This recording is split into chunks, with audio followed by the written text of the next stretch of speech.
on lichess and Twitch, International Master Will Paschall. Master, what is that?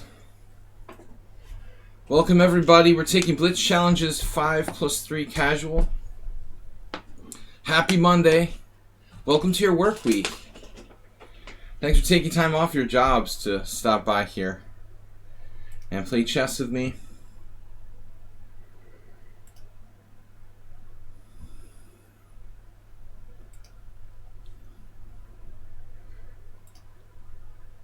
Alright. Challenge number 1. The silent game. Let's go. English opening. E4 maybe. But knight on the corner square is bad. Bad news. Maybe we just try to get the knight into the game. Kind of desperate. He who asks stupid questions gets silenced. Alright, what are we going to do? The English.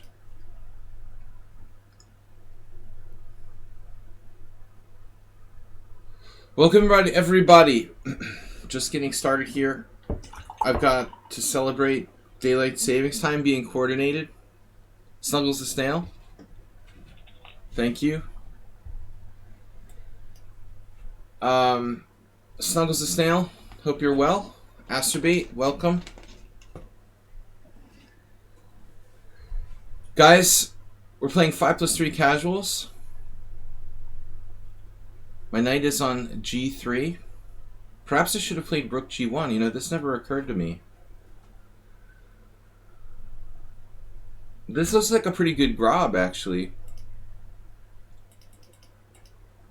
If I open with g4, I bet that's actually a high-ranking move in the opening explorer for this position. High-ranking general. So, I'm recovering from the simul yesterday. It's always tough. Always very, very tough playing those. My bishop is a big pawn. Both my bishops are pretty much pawn. Like g4 would have really made a big difference. I could have put the bishop on the long diagonal. Now it's blocked in both directions. Not a good day for bishops. And the other one is blocked by knights. Bishop blocked by knights. The Knights Templar. Those bishops are pretty sad. You botched the whole game. Astrobate, you invented a new variation in the classical Sicilian. Well, actually Richter Rauser with knight g4. It seems like you're putting a lot of priority on me not guessing who you are, which is fun. It's a game, but it's not the main point. I don't want you like playing patently bad openings just to avoid being detected in our Guess the Player game. This is a bad English for white. I have my knight on a bad square. Both my bishops are pretty restricted. This one in particular is feeling claustrophobic. The claustrophobic bishop. Short story.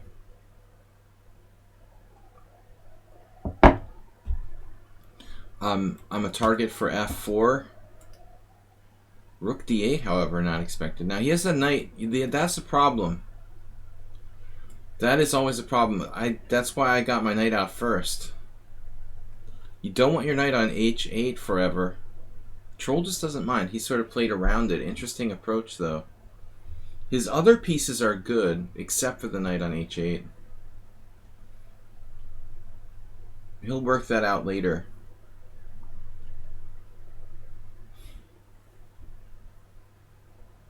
Streaming live from Budapest, Hungary.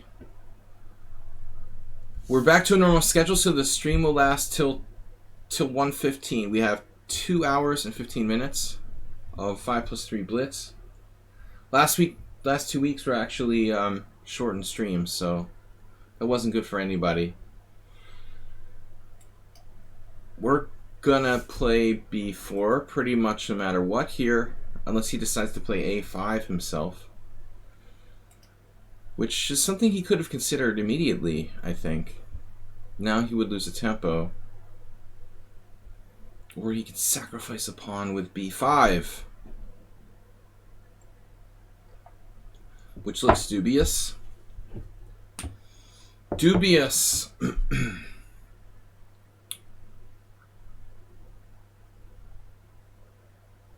Yeah, Antonio, if you don't tell anybody, I won't tell anybody. I've been getting in the habit of doing only 5+3. If a VIP were to challenge me at, say, 6 or 7 minute time control, I wouldn't, turn them over to the police or anything. They might be able to get away with it, but only the VIPs. No, I mean, I don't mind, seriously. If you want to challenge me to longer,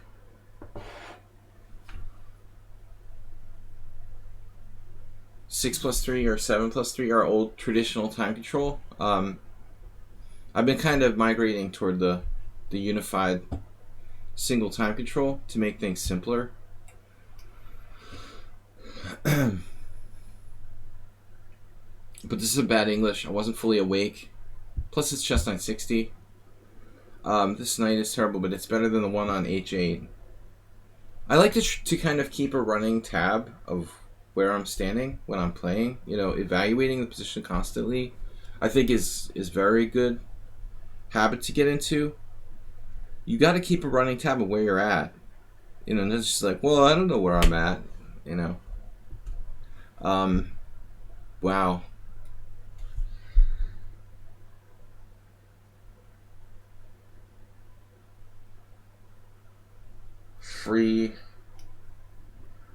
Free space. Get your free space here. I don't mind if I do. I could even take and play f5. Cheers are always welcome, absolutely. Now I was originally thinking h3, he goes back to f6, but taking is interesting.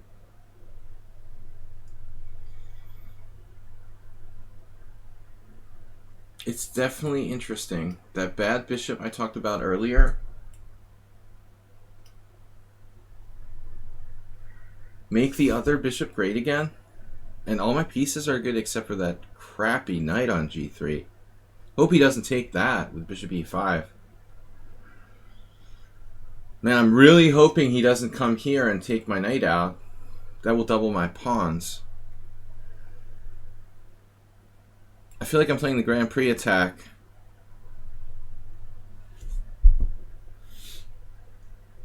Morales taught me everything I know. Tournament Tuesday. Tomorrow at 6:30 we're going to host a rapid tournament where Morales will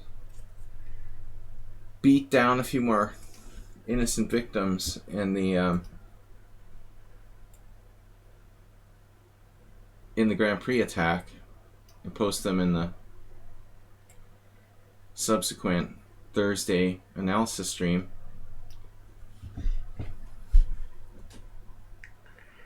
Look, man, no bad pieces. Everything coordinates, well, sort of, and no bad pieces. No really bad pieces. Troll is in slow mode.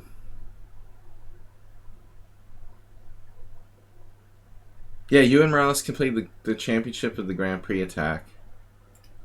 The old troll is back with new slow motion. Alright. It's like nostalgia. Praying Mantis back. Zen Chess challenged me 7+3. After all that discussion, he just goes ahead and challenges me 7. You're not even a VIP. Zen Chess. Unbelievable. Alright. But the founders, he's practically a founder. Who's a founder? Move 11. Bob. Astrobate sadly isn't a founder.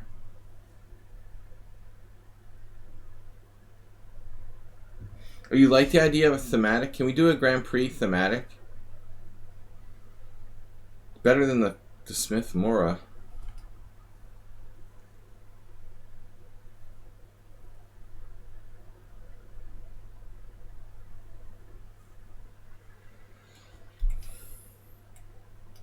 I'm sorry about yesterday's game, Antonio.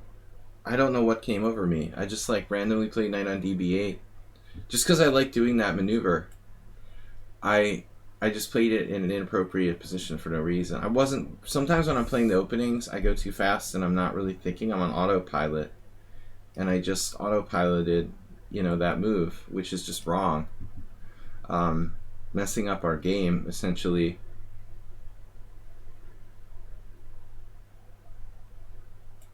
I'm sorry though. I would have liked to have played the opening correctly.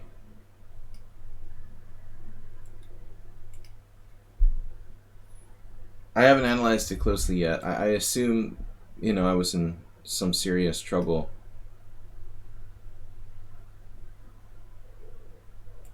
Sanchez, do you play this? No, you play the 2 knights or the 4 knights game. I bet Sanchez has played this too. It fits his Nimzabitian style. The Roman forum. Rolling with Rooks. Remember all these old video titles? That was like the first video. Rolling with Rooks. Here's what I did against Morales yesterday. I played knight b8 for no reason. Novelty. Then after the game I looked at it, I was like, why are there no games with knight b8? Ratchet?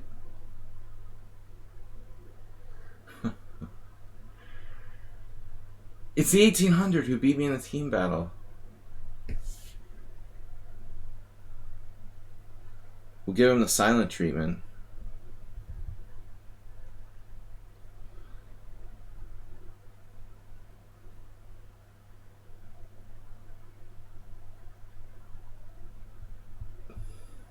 Yeah, you faked me out. I mistakenly thought you were incompetent when you messed up the opening. And I went completely like, okay, whatever. He won't be able to beat me. Down a piece. Yeah, you can't take anybody lightly. What is this? Knight takes c5? It's not a move.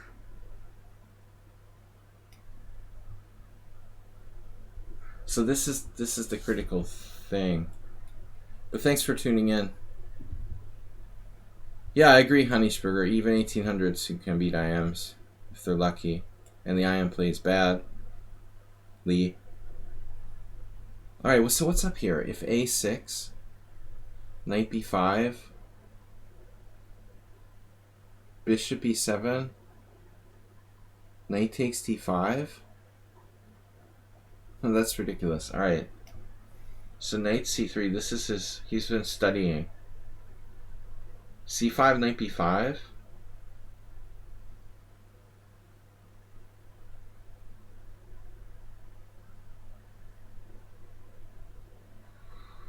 Well, c5, knight b5, a6. Queen takes d5. There's all these weird tactics.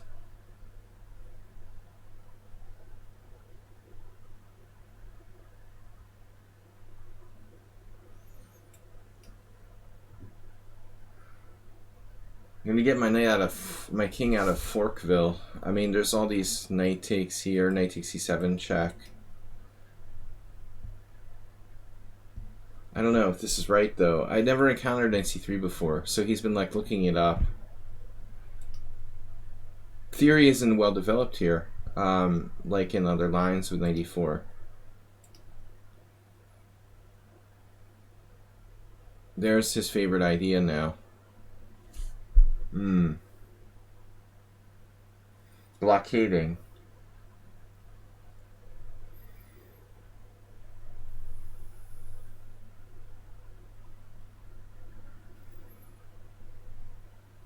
What about f6? Very risky strategy, yes? This looks familiar from yesterday. He's just doing the same thing again. This is your new obsession. He's not going for my king side.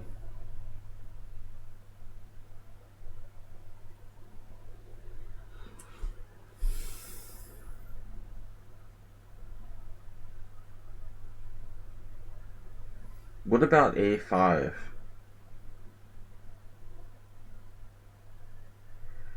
I mean, this is the basic strategy, dude, of the entire variation. This whole blockading those pawns there, that's been around since the 90s videos. I'm going to try to break out.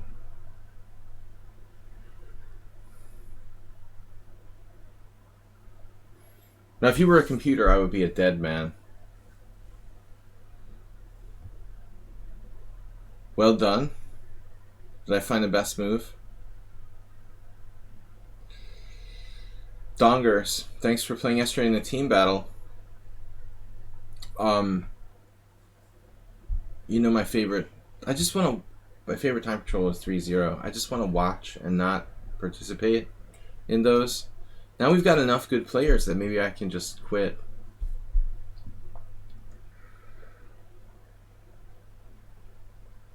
Cease to embarrass myself. Yeah, you only played a little while. Someone else said they had to work, I saw. And it was a bad time. It's a weird time. You know, I would prefer it to be like on a weeknight or something. I think when we first started the team battles, it was on a weekday. My Sunday's already. Well, who works on Sundays? I know what I'm talking about. I work on Sundays. I work every day. Nothing much to do during the pandemic other than work. Just can't do anything else. So Morales here, very positional, good. I was criticizing Antonio a lot lately for being kind of one-dimensional. He always goes for the king, always with a direct attack. Now he's not doing it. He's playing very strategic chess here.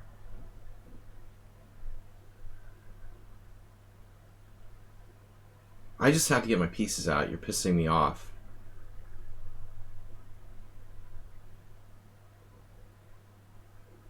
Pissing me the heck off.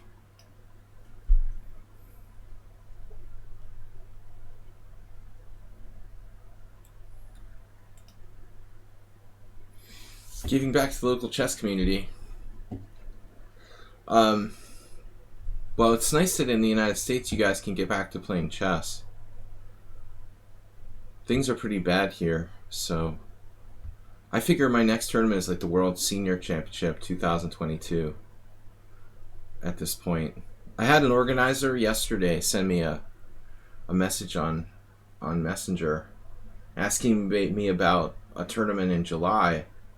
I was like, look, dude, I don't see myself playing any tournaments till I get a COVID vaccine, which isn't happening. Oh, you're teaching on Zoom. That's cool. That's cool. My son is doing like online learning now for his school. There's all these little kid faces on the screen. It's funny. It's funny to see them, you know, lined up there learning. All right, bishop takes c2. Bang. Bishop takes c2. Bishop takes f6. Bishop takes d1. Bishop takes d8. Losing a piece. I lose a piece.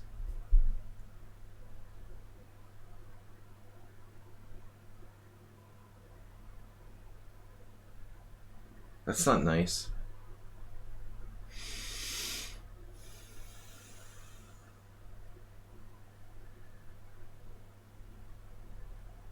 I mean, I guess I can take this pawn. It's very materialistic.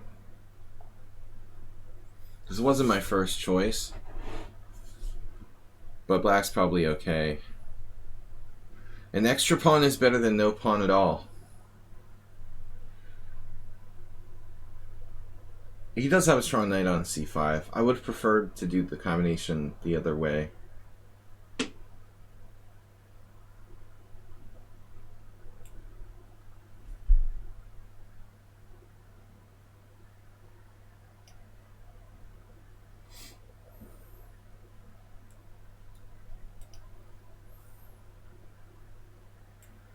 I need an extra pawn to compensate for my positional disadvantage, basically.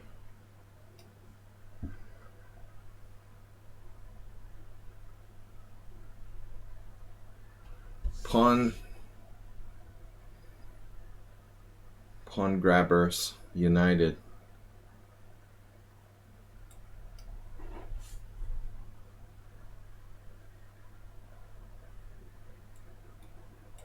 But protected passed pawns are good. Gotta love your local protected passed pawn.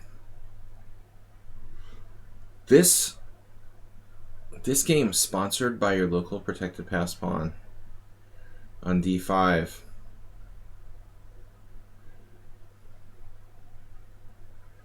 I teach at my local protected passed pawn.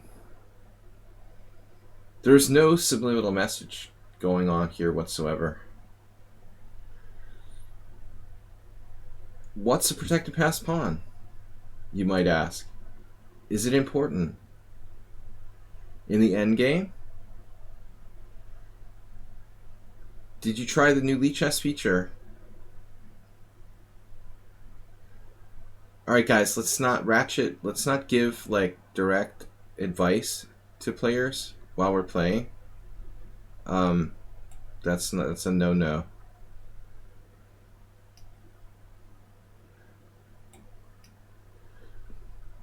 We don't do that.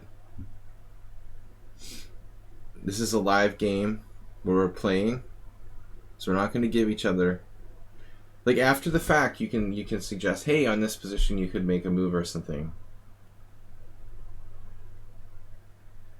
We're going to actually affect the outcome of the game when you do that. Alright. Check.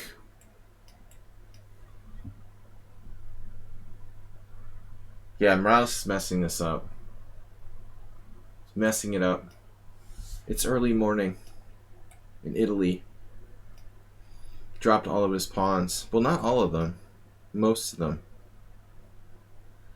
You see, you gave him that hint. Now, what am I going to do? Alright. All because of you. I've got 4 pawns against 1. We're still winning. He has the outside passer. Which one are you talking about? This one or this one? Future outside passer. FOP. Alright, Morales is just, it's morning. It's not the full strength Morales. I butchered the opening. Dude, what was this? Knight c3. I sense there's like a secret preparation going on here. So I think in the past he hadn't known this was the right move. Yeah, you made 4 blunders, man.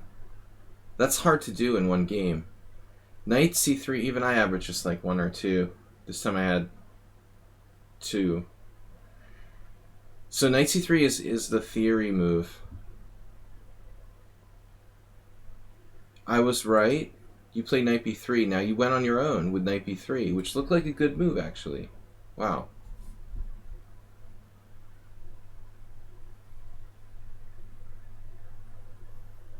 It's pretty bad if that's... Damn, knight b3 is Morales' secret prep. Check it out. It's in the top 3, it's in the top 2, but the engine still likes queen f3 better. Mining this diagonal. Anyway, okay, there's a lot of theory there yet to be discovered. The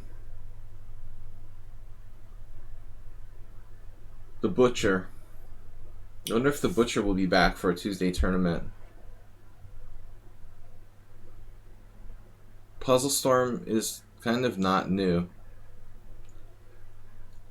Puzzle Racer, I don't have any friends to play little games against like that. I don't know what Puzzle Streak is. It's a new puzzle mode. Alright, Hanishberger. I'm not a fan of puzzles, but it's alright. It's reasonable. I'm not gonna, criticize like it's bullet chess or something. It's not a complete waste of time.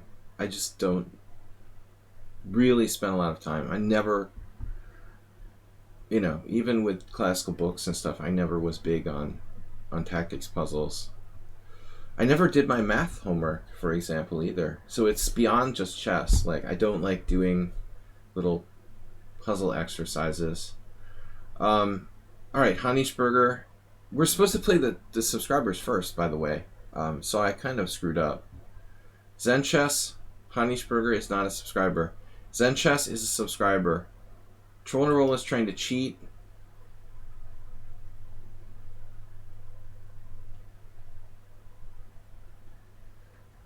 Yeah, another guy. Alright, dude. Play your 4 knights attack or whatever it is. Zen Chess didn't do it. What? You're gonna do this just for fun? Oh. Bishop's opening. Wow.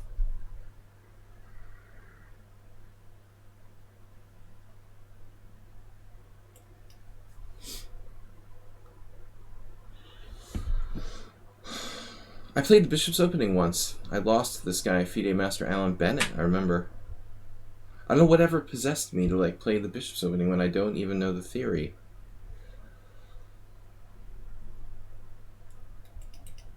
But it's something I could say I did.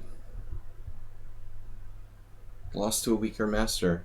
Playing an opening I don't know for no reason. Alrighty, Bob. So what am I supposed to do here? A5?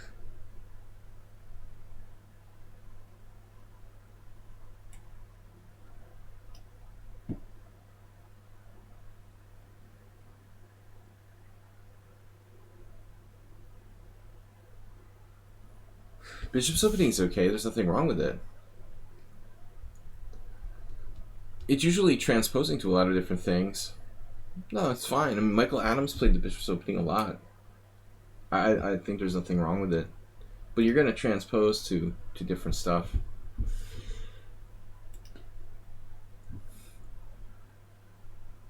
There goes my Queen A5 trap. Now what am I going to do?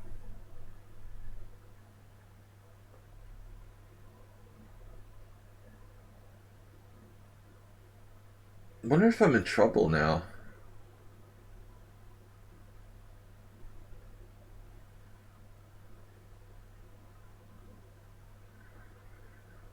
Well, I don't think I'm in trouble necessarily. I don't really like this. I'm playing some kind of Philidor like setup. It doesn't seem great. Oh, you don't play E4. Philidor setup's not my usual thing. I don't know why I played A5. It's a weird move. I was trying to trap his bishop with a cheapo.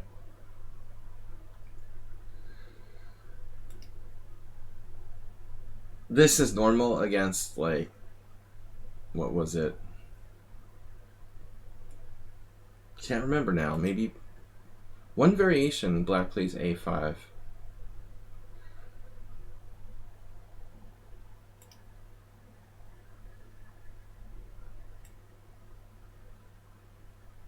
Is there any reason to play bishop E4 actually? I guess it's a bad move. In short.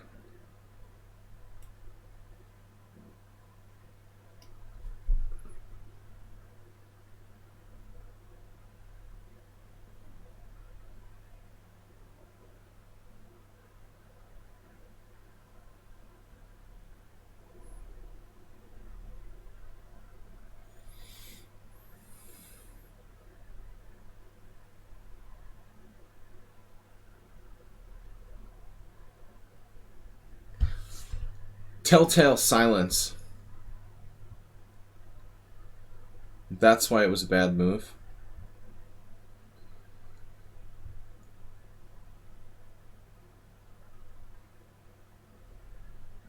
I do take the subscriber challenges first. If there's subscriber challenges, usually. Is anyone a subscriber? Dongers is not challenging me.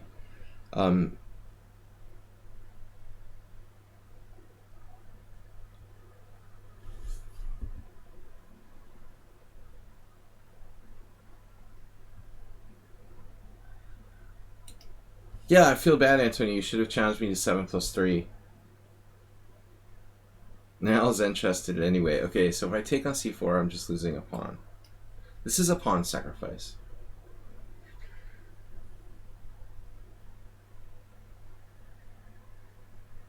Not really.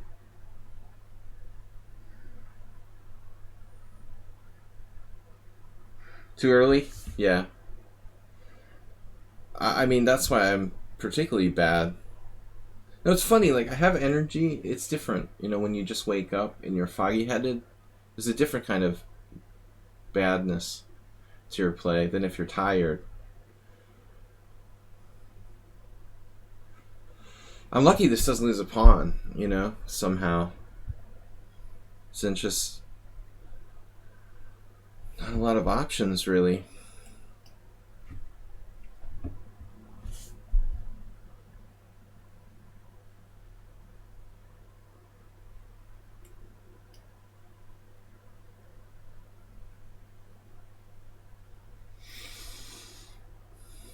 I love my center.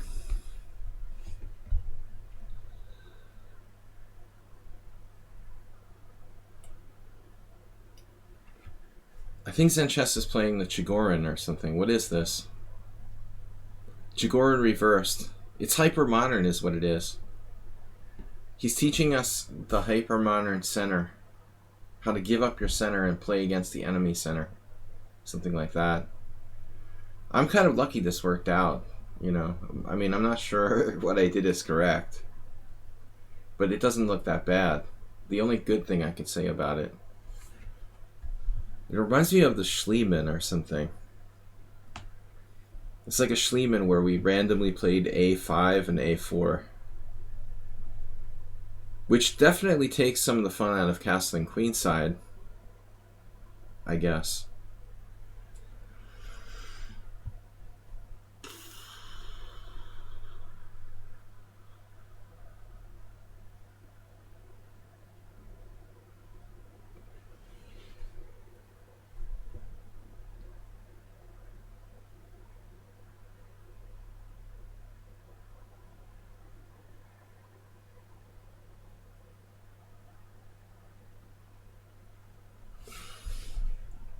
H5? When in doubt, move a rook pawn. Okay, I was concerned about knight g3, knight h5. Anyway, castling doesn't seem that great. My king will just live either here, here, or here.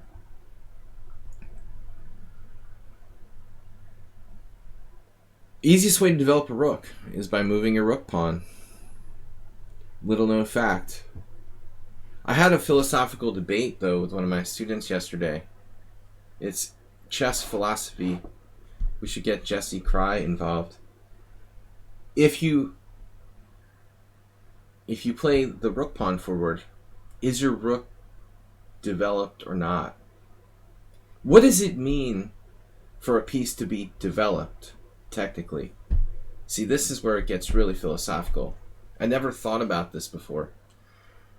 Just because your rook has mobility and it has movement, you know, potential, does that mean it's development?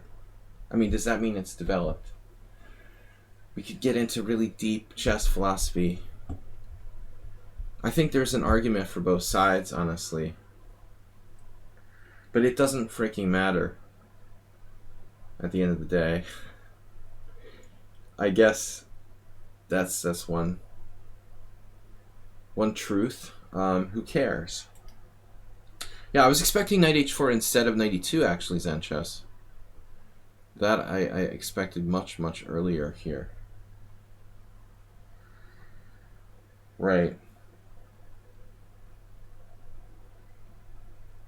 So obviously he wants to play blockading strategy. Imagine that.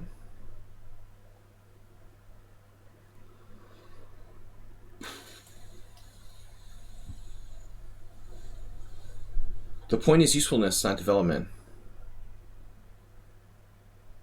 Yeah, but that's right. Of course. That's what I always tell people. But Then I got this guy who was like, well, is it really developed? And it was difficult to argue with him. What does it mean? Then he asked me, what does it mean? What does it mean for a piece to be developed? So that's what I want. I want you to help me answer that question. You know, I want somebody to tell me how to answer this person's question. What does it mean for a piece to be developed? I had a hard time, like, answering them. Maybe Asterbate will get on the case. Don't let Zen chess bully your bishops.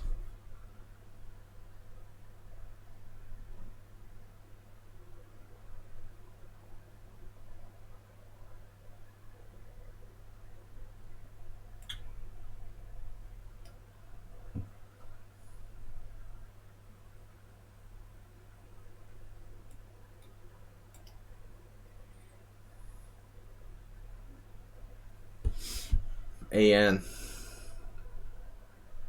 You gotta leave me alone here. He's doing the same thing Morales did. He's trying to make my bishops bad again. He's turning the bishop's opening into the... What did I do? Oh my god. Now I'm blundering.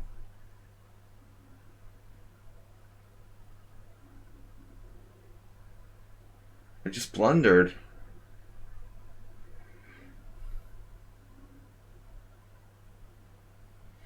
Talking about all this stupid stuff. Made a horrible blunder. How's my king? Good? King is good? Everything's fine?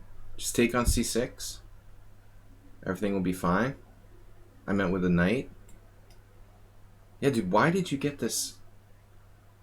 Man. He is Nimzovich.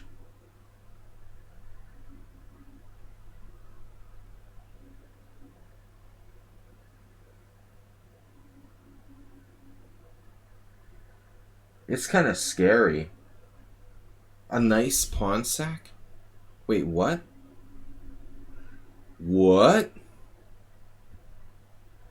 I'm sorry, what are you talking about? A nice pawn sack?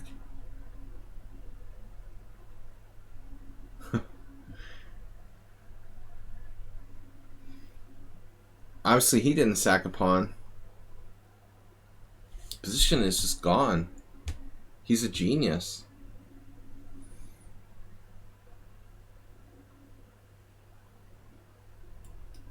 As I said before, I would sponsor him playing an under section. He's ridiculously strong for his rating.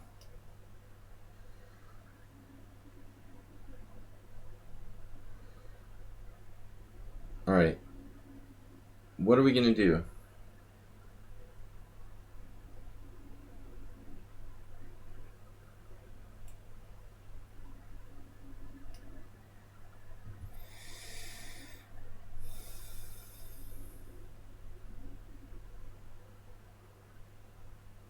I can't believe I let him have the... I can't believe I let him have this freaking 2 knights versus 2 bishops situation. It's unbelievable. Just getting wrecked.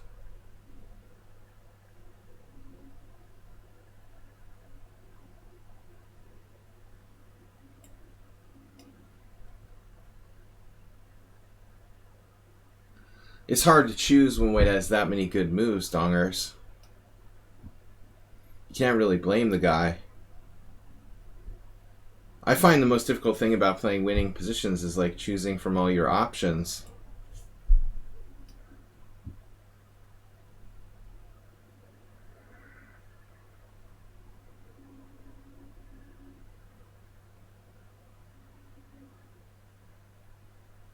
Wait, what?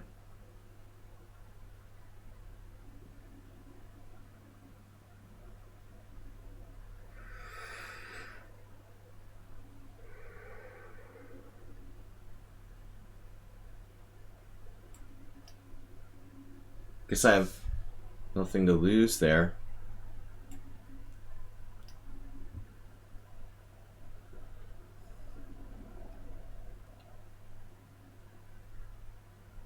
Well, he's not up that much material. I think his main advantage is this crushing strategic. You know, his crushing strategic advantage. Right?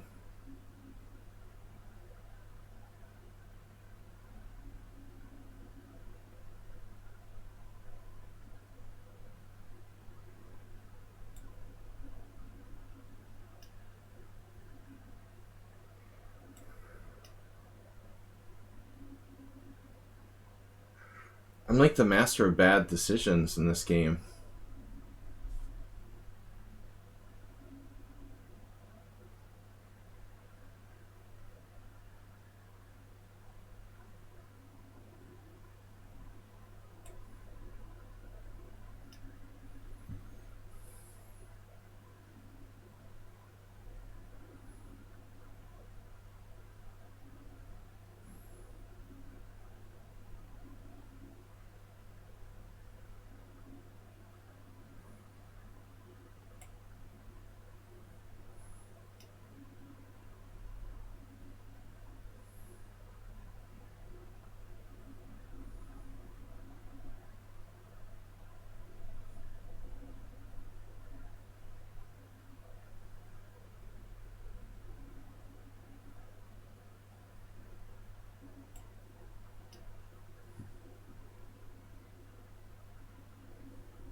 Yeah, it wasn't a good game. Wasn't a good game. I wanted to resign really bad. Alright. Thanks for your participation. Anyway, yeah, I was pretty lost. I'm like -6 probably throughout most of the game. Yeah, that was bad. What happened in the opening? Right, A5. This can't be a move.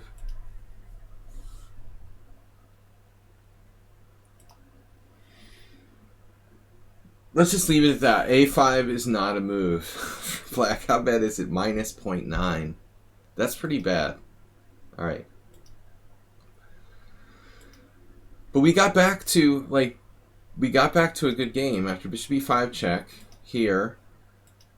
He completely screwed it up. What happened? F4, of course. I missed queen d8.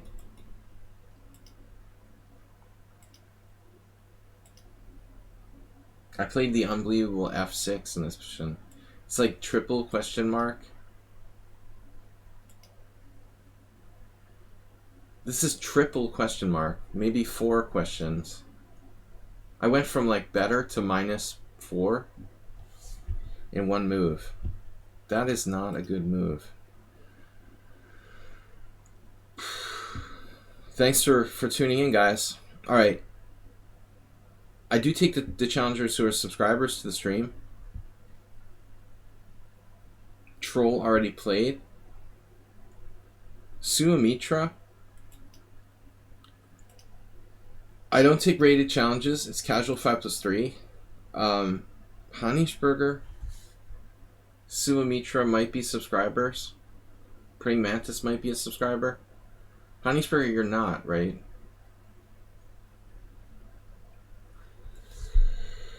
Alright, I guess we're running out of subscribers right now. So I'm just going to take these challenges as I got them. Yeah, anyway, I'm sorry for a stupid game. I'm sorry to leave Theory with a blunder on move 4. It was a stupid idea. I'm sorry to play knight f3 too. I really got to break myself of this habit of playing knight f3. I mean, it's fine, but it's not interesting theoretically.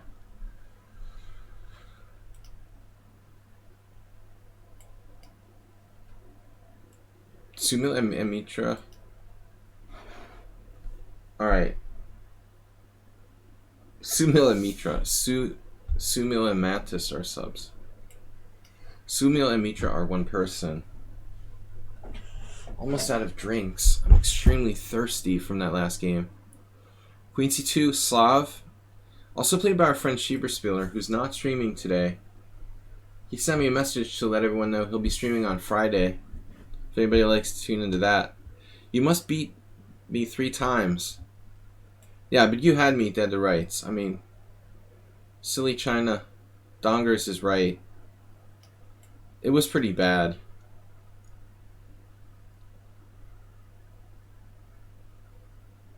But even the endgame, like, you weren't lost. There's Schieberspieler now. Whoa. Knight d7. Schieberspieler's favorite opening. One of his favorite openings. Alright. What the heck is knight on bd7? Wow. So, CD, bishop c7. Unlikely to happen, unfortunately, but maybe I should take. I've never encountered knight on bd7 before. It's the reason to avoid the Slav. Ugh, I wish I could make people avoid the Slav. The Slav. So, there we go. This is totally forced, unavoidable.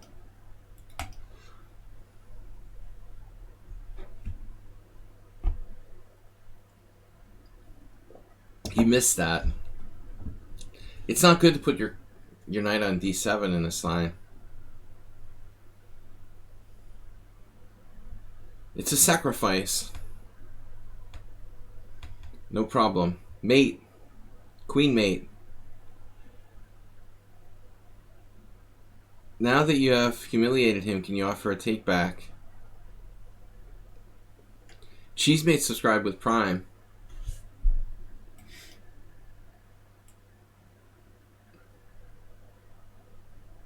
Real chess players don't ask for takebacks. In the simul or for a... Dude, for takebacks or even a blitz game where it's a mouse slip is the word I'm trying to say. No one has ever in hundreds of games played knight on bd7 against me. But I mean, the point is, like, you know, I thought about it twice because he can take with the knight on d5, right? And then his knight is coming in here. It's probably not that bad after cd5, knight d5, bishop d2. White is slightly better. Anyway, Cheesemate, thanks for subscribing with Prime. I also have Prime. Difficult to use it here. In Hungary, because Hungary doesn't really have Prime. But I keep my subscription.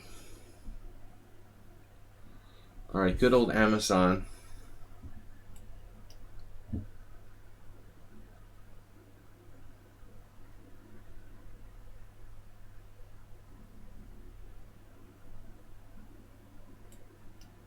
Troll, what's up? Widom. Widom. What do you mean? Figured it out all on my own. I mean, you can't sign up for Amazon Prime from Hungary. I don't really like Amazon. It more or less became like a matter of convenience. I don't agree with it, and I feel kind of badly using it. But it's like a sacrifice I had to make. I have to use it for. Why do I have to use it?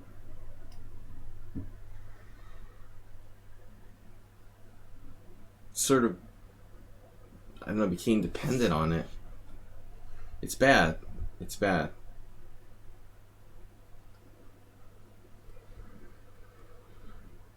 It's the only company I can count on, though, that can actually ship stuff to me reliably. They use a United Arab Emirates based shipping company. Nothing else will arrive safely if I want to get a package sent here. You can't trust like the Hungarian postal service.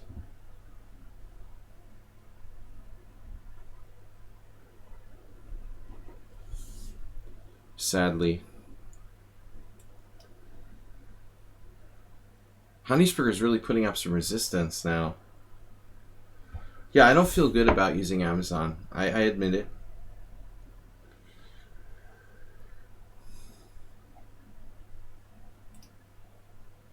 Well, Twitch, yeah, it's not like I asked Amazon to take over Twitch either. They got that aspect of it too.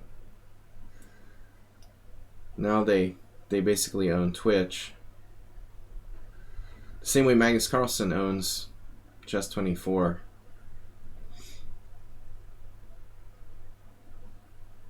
Or Magnus Carlsen's his emissaries. All chess sites are evil.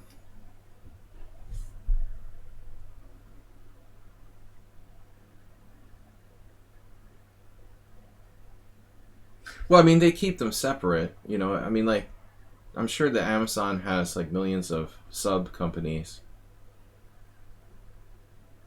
But when I got my, how was it?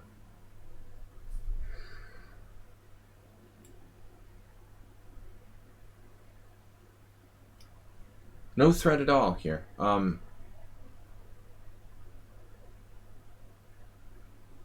Yeah, I guess when they mail you your tax info, it's if you work for Twitch and you get your tax info sent to you, it's closely linked to Amazon.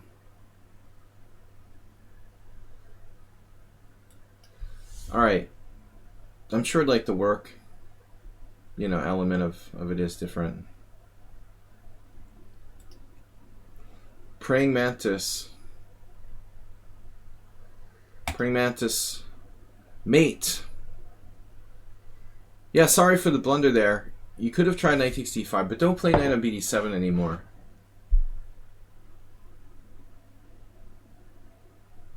Oh, by the way, I was speaking of Twitch, right? I was streaming yesterday, and somebody on the Twitch, one of the players' Twitch accounts, said it was like member since 2013. I was like, whoa. Seriously, when did Twitch start? Was it so early, like 2013? Is that right? I didn't realize it's been around that long. I mean, I don't go around but I don't see accounts where people are.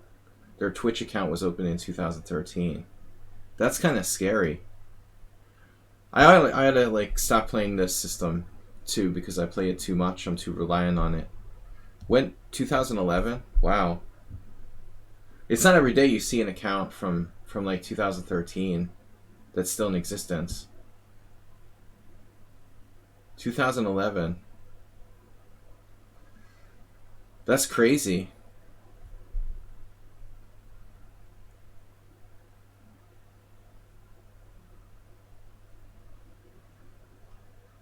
I've got an hour and 15 minutes left. Hour and 20 minutes. This knight c6 is an interesting move I don't see every day. It's probably not great.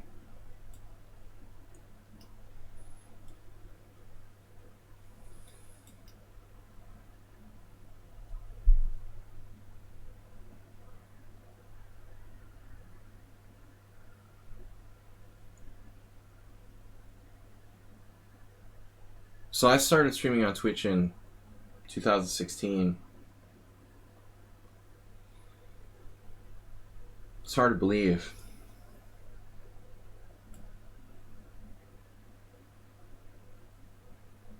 I can't believe it. Where the hell did the last 5 years go? That's insane. I guess I shouldn't be so surprised to see accounts from 2013. Although most people have really new accounts and they get new ones all the time. It seems like decades ago. So Praying Mantis. Yeah, I mean, it's not every day you see someone with a pre-2015 account. Mine should say 2016 on it. But I don't check my own. I guess I could. Hard to check your own account. Hey, let's see if I can just see it.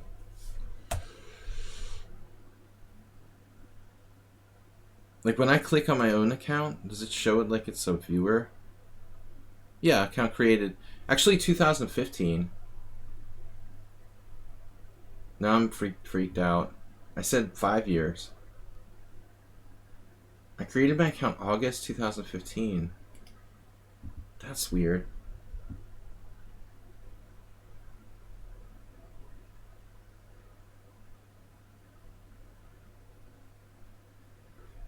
Now I thought I started streaming in 2016, like spring of 2016.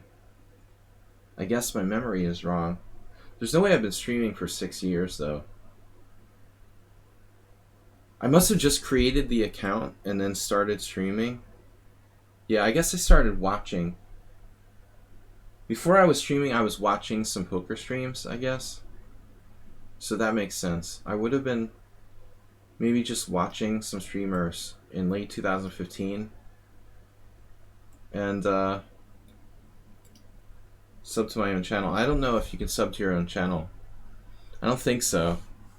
I don't think you count as a sub to your own channel. But from 2000, is your system for all days the same? What do you mean my system? Like Nimzovich?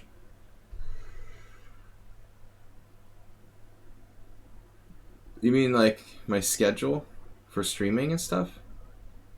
Well, no, I mean it's been modified, but I basically keep the same pretty much schedule. I started in 2016. I started watching Twitch streams in 2015, and streaming in around like late spring of 2016, I think. That's almost 5 years. I don't remember exactly when it was. Yeah, I don't change that much.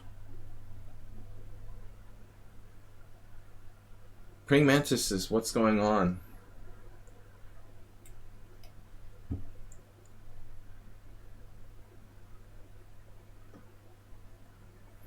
But when I started streaming in 2016, I didn't know that like chess streaming was going to become this huge trend, and Hikaru would be like a millionaire from streaming, and you know, you can't see the future. I mean, it's it's kind of funny. Like somebody said, "Oh wow, chess streaming will be this like hugely popular thing." I'd be like, "Yeah, right, whatever, sure."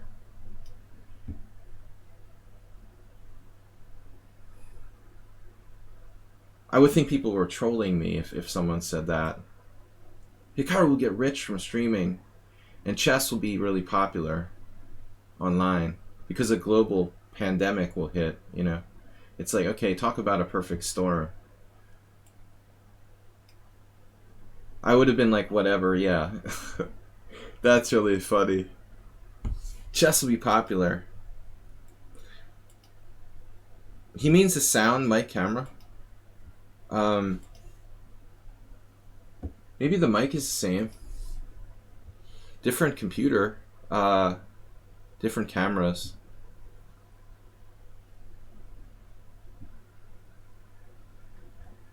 Well, I thought Hikaru was making a huge mistake. And maybe at the end of the day, Hikaru will die with like millions of dollars in the bank, but he'll never become world chess champion. And I don't know, it's like what you want to get out of life. Would you rather be world champion or a millionaire?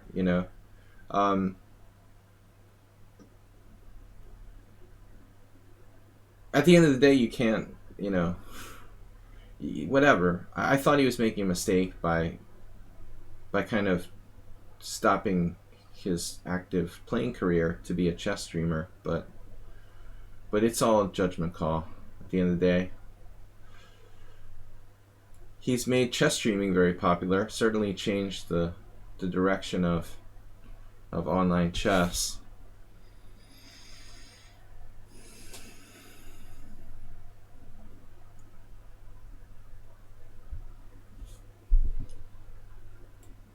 Very well.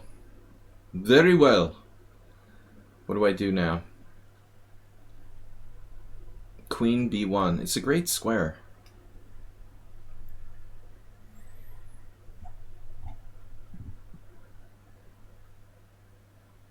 GM Tranquilizer. You don't get it, man. You just don't get it,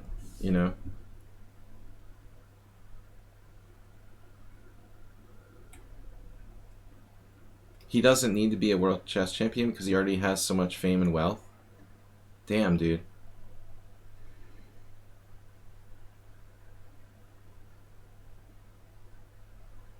There's a lot of like losers with fame and wealth who will never be remembered for their fame and wealth. If he was world champion, he'll be remembered forever, dude. Nobody's gonna remember a famous chess streamer in like 50 years, But someone who is world champion, like millionaires are a dime a dozen. Like seriously. He would be in history remembered forever if he became world champion. He'll be forgotten as just some rich guy. It's a tough choice, really.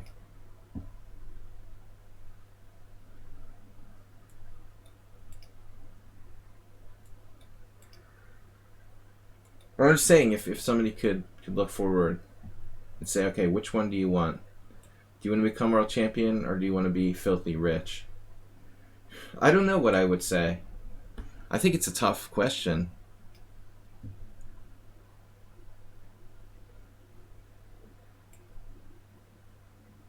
I would hope that I would say become world chess champion. I don't know.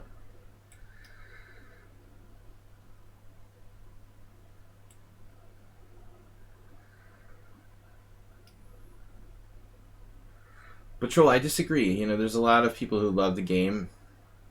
They respect, the immortality of Smyslov. You're being very cold there. I think that a lot of chess players that truly love the game would they would worship Smyslov like God. You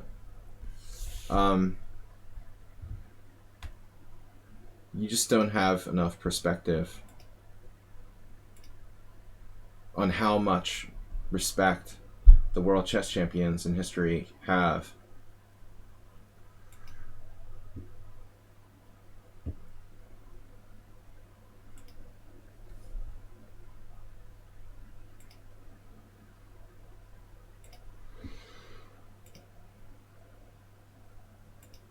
All right.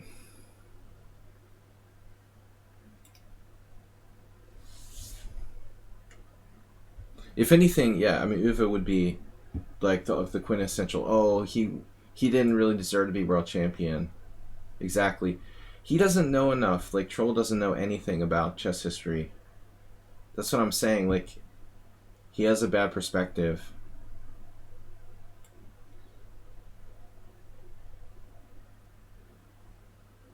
Yeah, he's pushing the envelope. Deserves to be banned again. He's been banned a lot. He's out for trying to provoke me. Yeah, Uwe, the weakest of the world champions. Though he was a great player. I mean, I just went over the entire match he played with Aliakin. But Aliakin did not play up to his par in that match. A lot of people say that he was drunk all the time, and I think that's taken out of context too. It's not like Aliakin was like stumbling down drunk every single game. There may have been, a couple games where he drank. I don't know. No one really knows for sure. But to blame, he was just drunk all the time, it's not so simple. He underestimated Uwe pretty big time and never should have lost that match. I'm going to offer him a take back here. You don't want to take back. All right.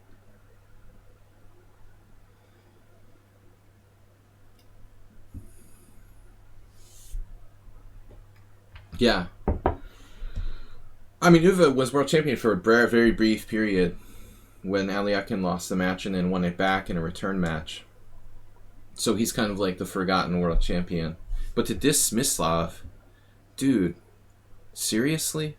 One of the greatest endgame players of all time? I have to ban you from my channel for that alone. Just for dissing Smyslov, you need to be banned from the channel. Are you serious?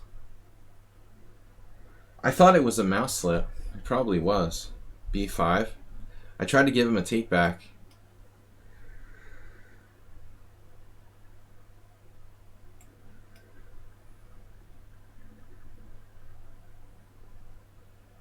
Well, I mean, young Dongers is like Morphy, Anderson, Pillsbury. I mean, and Anderson and Pillsbury weren't even world champions. And they're still respected, like, forever. They'll be remembered before, not to diss, I'm not picking on Hikaru. He's just, made the choice. I mean, maybe he never could have become world champion. Maybe he just wasn't good enough for that. But anyway, the debate started about choosing streaming over playing chess, essentially. That's why I started talking about this. I never thought, chess streaming would become popular.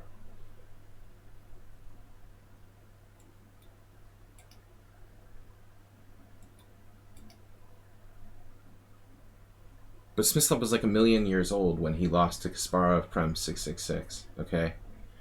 Are you kidding me?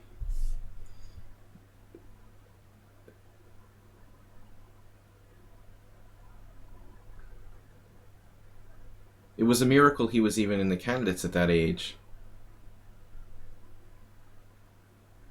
It wasn't like, a big deal.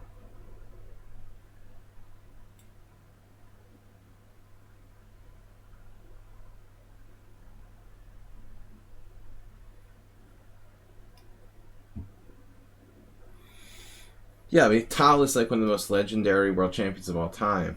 But I mean, he had an insanely interesting style.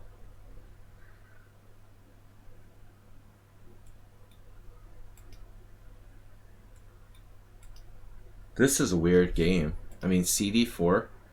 I guess I should have played knight takes. What is going on here?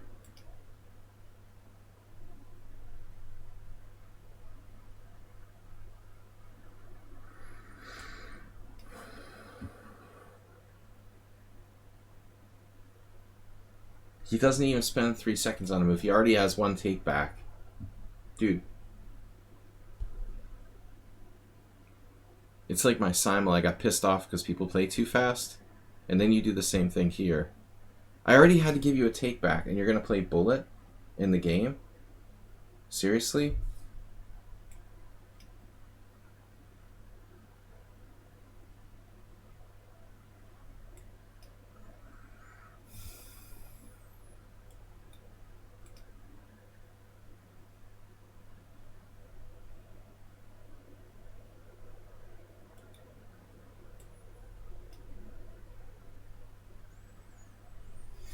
Yeah, the Smyslov book on...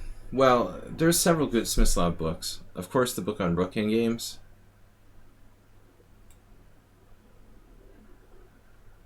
You know, one of the greatest endgame players of all time. Whoa.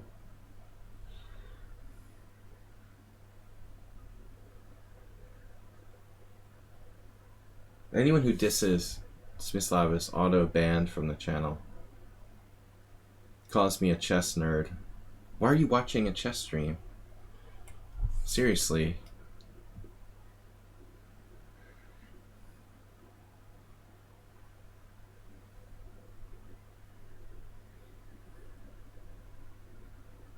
Who watches chess streams and then calls chess streamers chess nerds?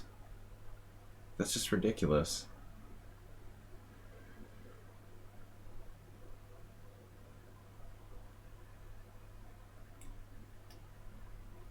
This is amazing positional play by black. Till that move. G4. Wow.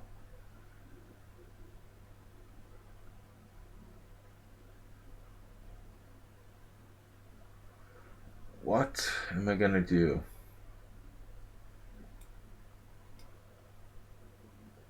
Yeah, Endgame Virtuoso is one of the best endgame books ever. Definitely. Highly recommended.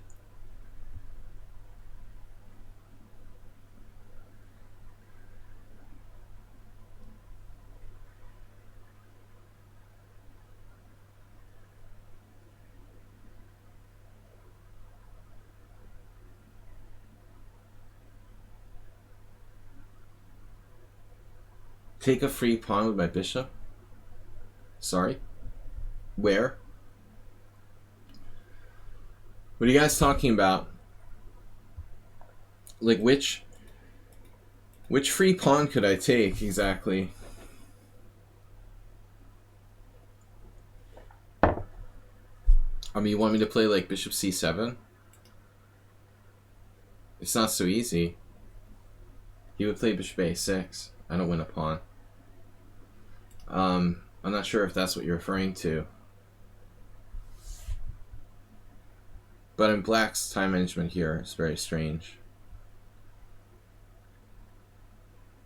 I played rook b1. Probably not a great move, actually.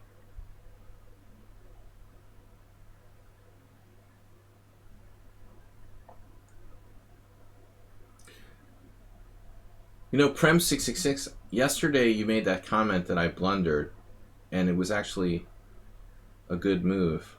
And you freaked me out and made me think I had a lost position. And you made me mess up.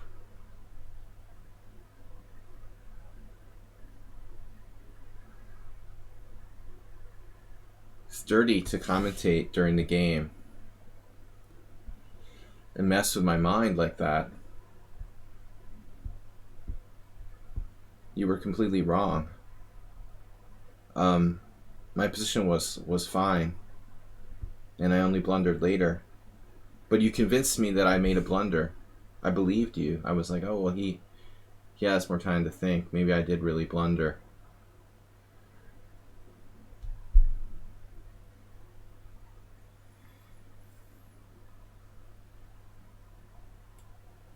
This position is really weird now.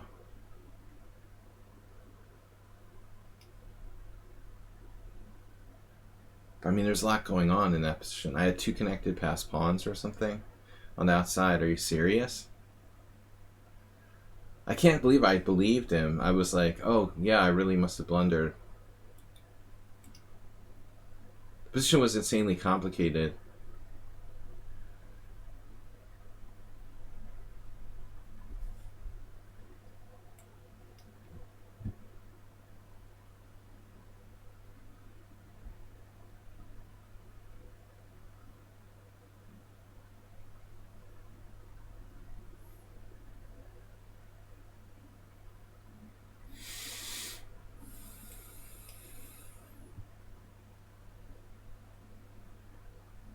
I could have taken on d5.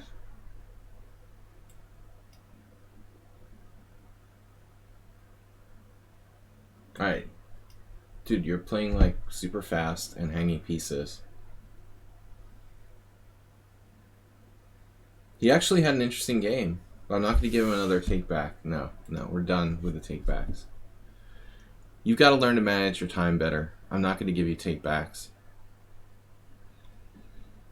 That's the second one this game, and you're playing like it's bullet, and I've told you like 1,000 times not to play bullet. This is just like ridiculous.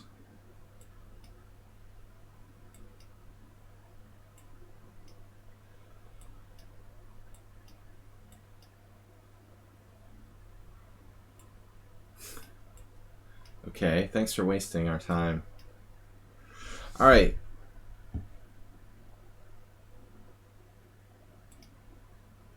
Gotta manage your, you gotta manage your time and not play bullet chess. Trying to play for time earlier. Just learn to use your time. Resign when you're lost. You're very weak in resigning. I made this joke about one of the players yesterday. You're like a 200 player in resigning. Oh no. Doctor. Your resigning rating is 200. Yesterday we played like a 400 resigner who played it out. Astrobate, your resign rating is pretty high. Maybe a little too high. Astrobate started resigning even like prematurely sometimes.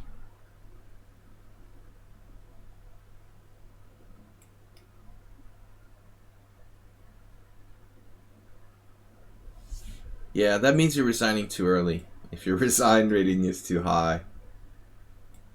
I resigned a drawn position yesterday in my simul. I just didn't have time to find the correct move.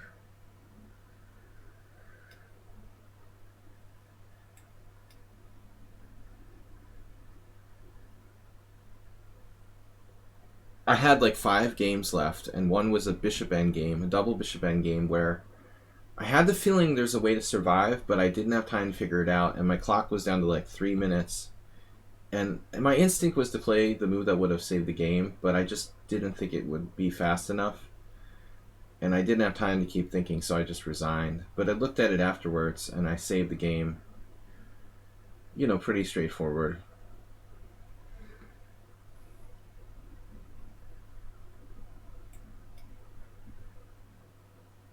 It was the Knock Manson Gambit game. The guy played like 11 CPL, playing the Knock Manson Gambit with white. I mean, I doubt he's like cheating, but it is a little hard to believe you play the Knock Manson Gambit and get 11 CPL. I did play in a very safe way, though.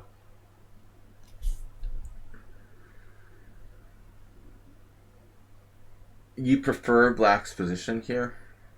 Like, having less space? Well, alright, you may be hyper-modern. Hyper-modern player. Trips Chance did the exact same thing against me in a different line.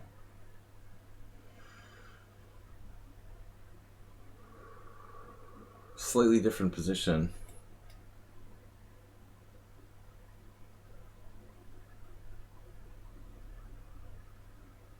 Maybe it was different. Why was it different? It wasn't G3. Was it? Maybe it was, actually. Maybe we transposed the same position. I started with A4 against him last time. I've played this game in Inga like all my life for a long time. And when you've played this type of line against strong grandmasters like Alexander Ivanov or Nick DeFermian, for example, you just don't ever feel like black's better. Try playing like Michael Adams with black here. See how you feel.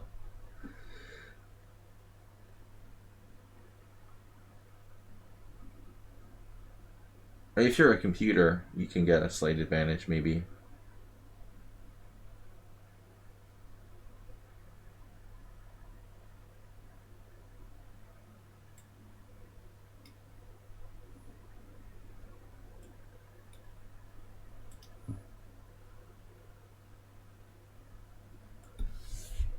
I don't like King H1. I don't know what to do. Yeah, he used the same defensive setup against me last time, and I couldn't find a way forward. I overextended my king side.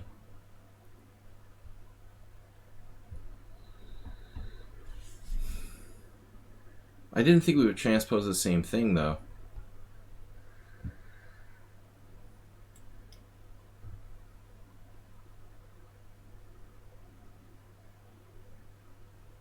Okay, queen e2.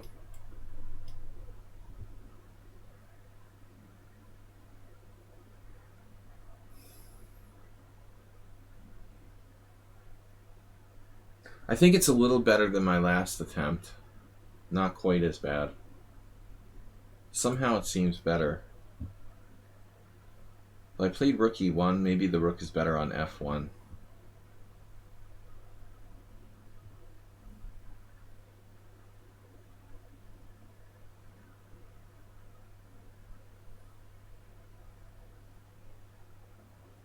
Whoa. What? Really? So he's calculated these lines where the bishop on e7 is defended by rook e8.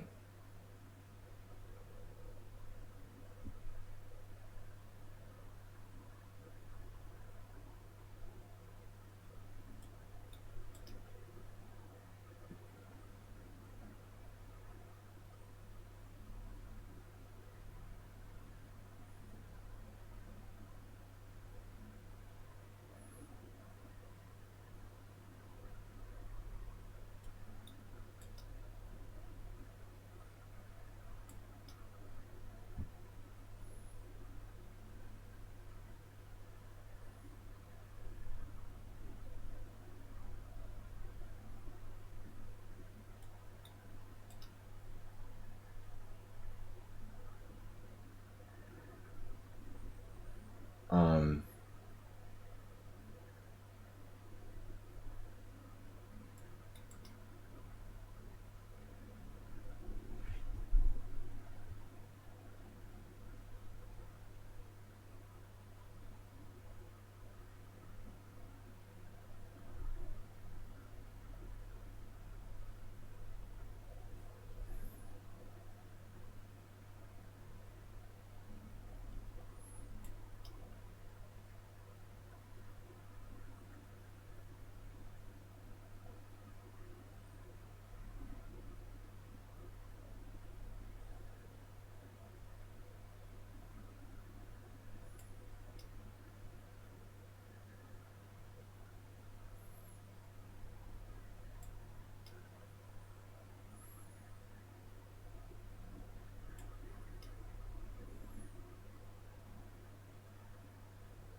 but I don't understand how he's not like 2700.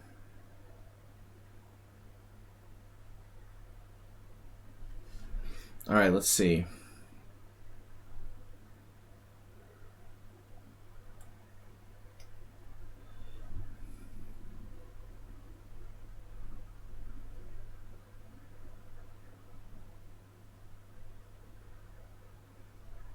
He seems like he's a 2700 player.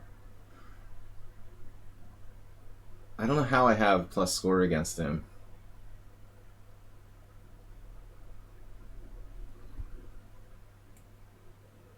But I'm intimidated by super fast players. He was attacking h3. I have to play, 2700 lichess. Not like 2700, FIDE.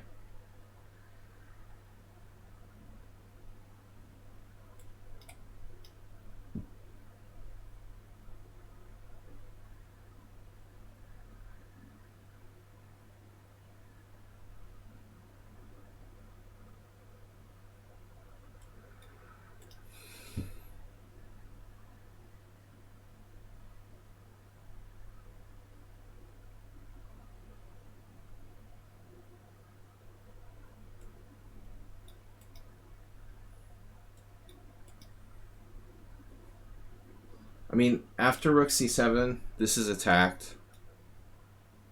So I played rook b1 to guard my h3 pawn. I can't be hanging my rook. I can't lift rook d3 without hanging my rook. Where do you want me to put it, I'm already down a pawn. I'm probably lost.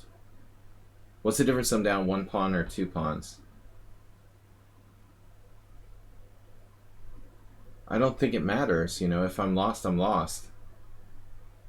I'm probably just lost.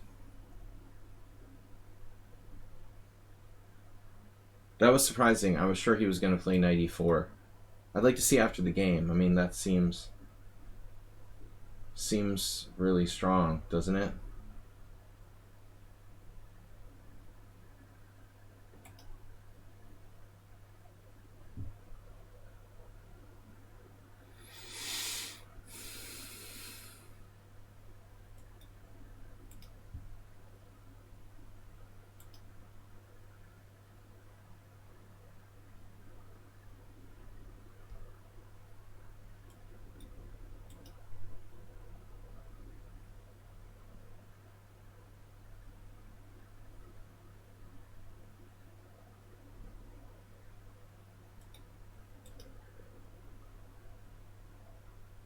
I don't seem to have any attacking chances at all. I don't have anything. There's like nothing here.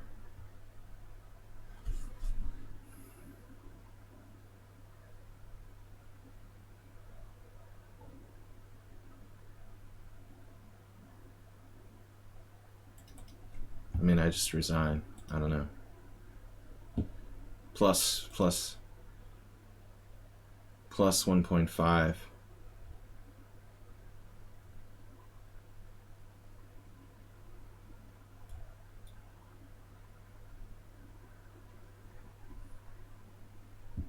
I don't even see a plan, you know. I don't know. The computer says g5. I didn't see how it works. I can be down 3 pawns. I just can't play that fast, but I missed queen h5. I am just not capable of playing that fast and playing well, you know, with 30 seconds left. Sorry, dude. I'm not as strong as you. So, alright, we got another challenge from Suresh.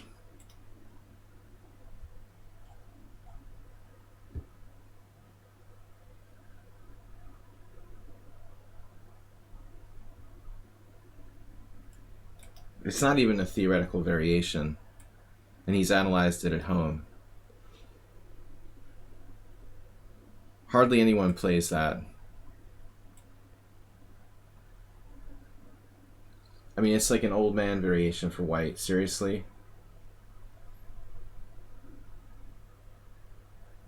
Like 50-year-old grandmasters play that line. Nobody gonna play it against you online.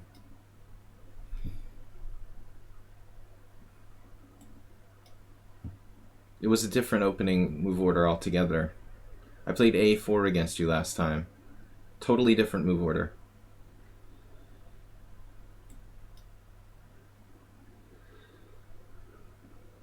It just transposed.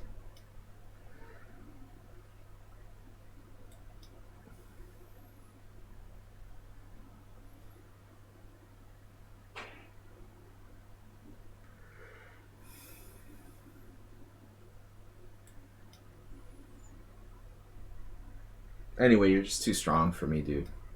Obviously.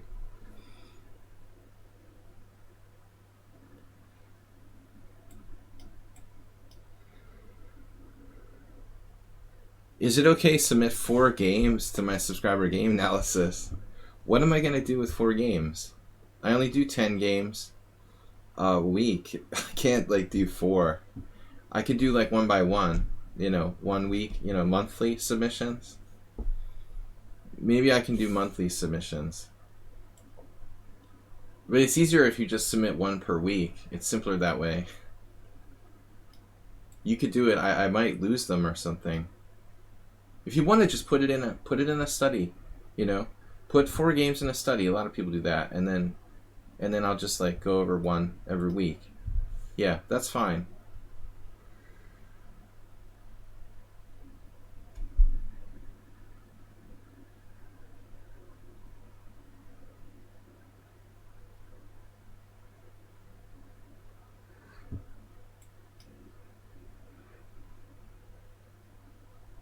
I'm not sure about this. My setup being that great.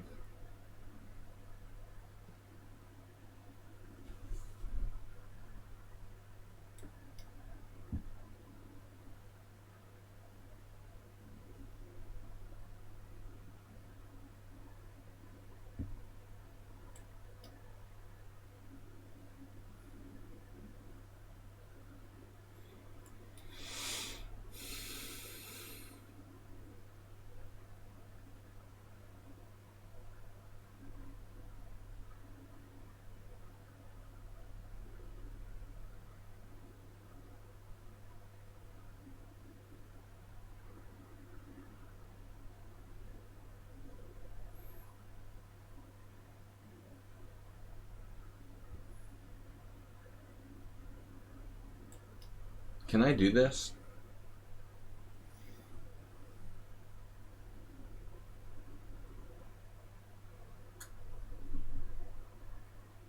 Well, I mean, knight d5, he plays knight c4. Right? Then what do I do? He's coming in here.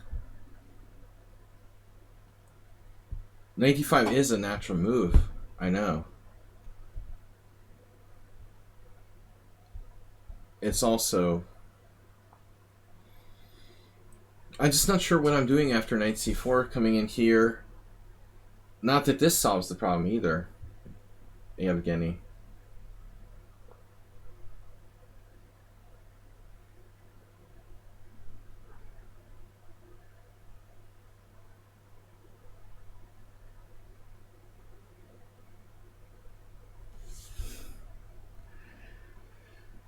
To evict his knight, you got knight e8. Well, not if I play knight d5.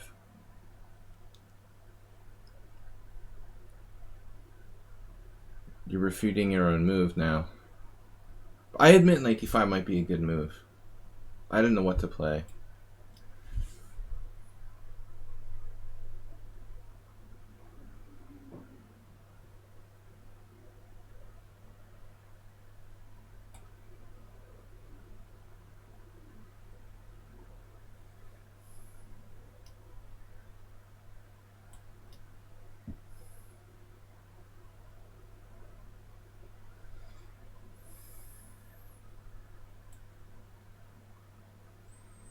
I hope this works. This primitive style idea. This is way too primitive for Yevgeny. Does it work? Queen e1. A g3. Queen e1, g3, knight gf3.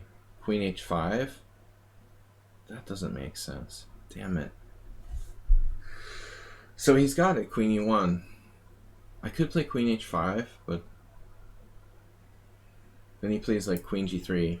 It's a weird situation. Am I crushing this player? I'm not even sure I'm crushing them. I just got crushed myself. It's like impossible to beat Dr. Tripchance. I give up. I just give up, dude. But I don't understand how he's 2200. I mean, 2200s are actually pretty weak. He could easily be 2600 in Blitz here. If I can't beat him, I mean, it's like, forget about it.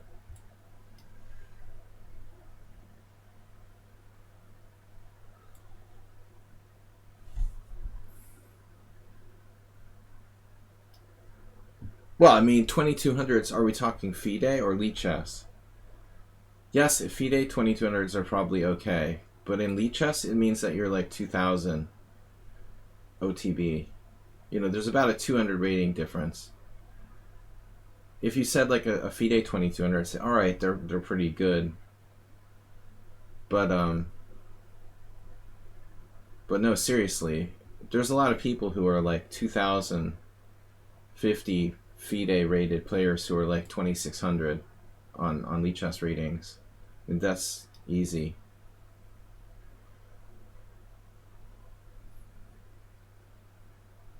Yeah, I'm not surprised. So now I'm going to lose. This is like the game I lost to the 1800 in the 3-0 tournament. He has these dangerous pawns. I'm ignoring his threats. Gotta be careful.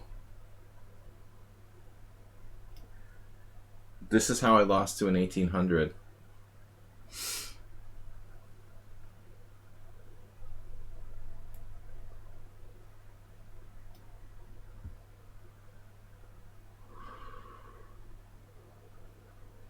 F5 is coming.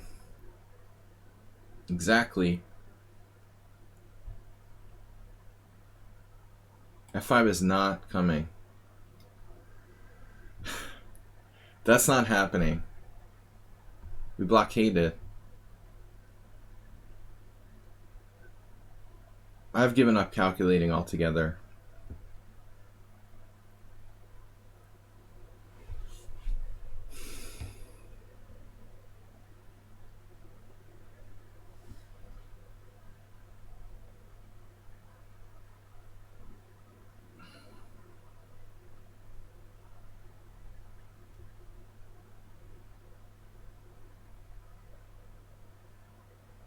And not to say like all people who are rated 2200 on lichess are weak. I mean, there's a wide variety. Some people don't care that much about the ratings. True, they're a little bit, harder to gauge. But there's lots of people who are 2200 who are just awful. They just like drop their pieces and resign. And I'm like, whoa, how is that player 2200?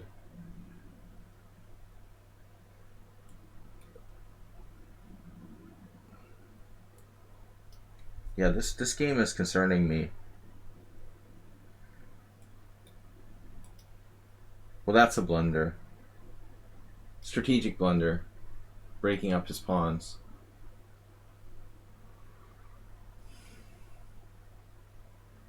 And now he's lost.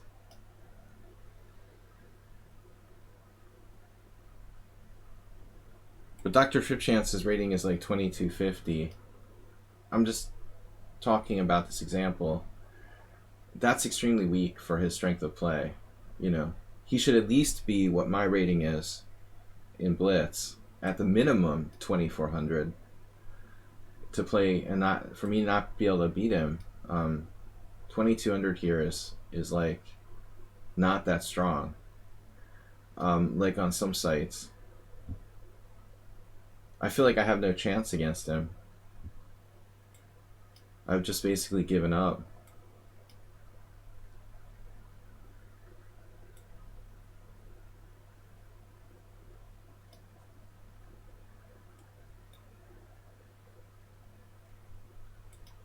Well, the players on chess.com are super strong because half of them are engines. Probably. That's the first reason why I stopped playing there. They're going to be a little stronger when they're engines.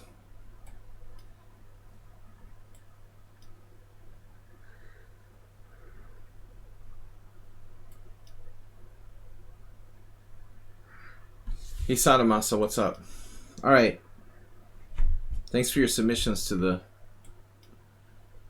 Thursday game analysis stream.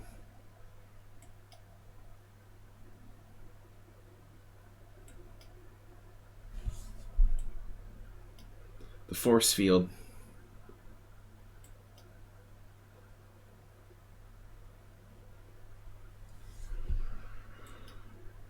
But I'm actually underrated here. I should be probably high 2500s. But I just don't have time to play. And I'm definitely out of practice.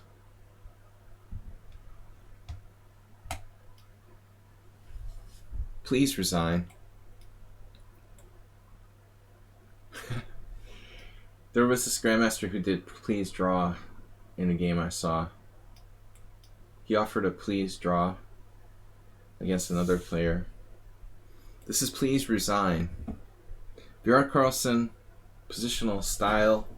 Alright, what do we got? Subscribers? Subscribers include, but not limited to, Play like Kasparov, Yevgeny, Björn Carlson? No. Alright guys, we have time for a few more games.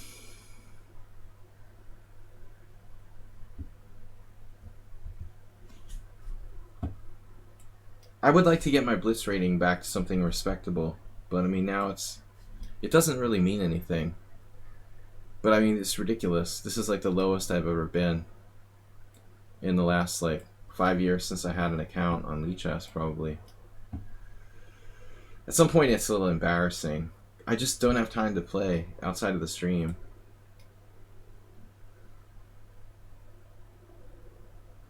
If somebody wanted to like challenge me, like, I mean, I'm not having trouble with time.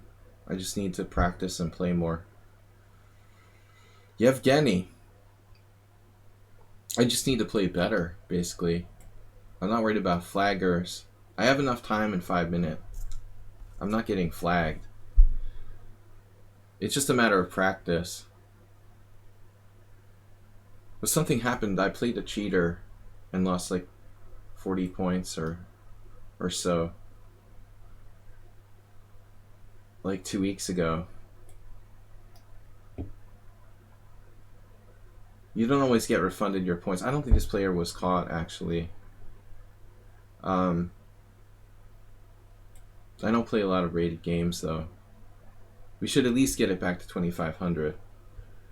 I should do one of those streams where the race to 2,600 or whatever. It was a lot. I don't know, 30, 35. I had lost points previously for something else, too. I don't remember. Maybe I got disconnected, or... It should at least be 2,500.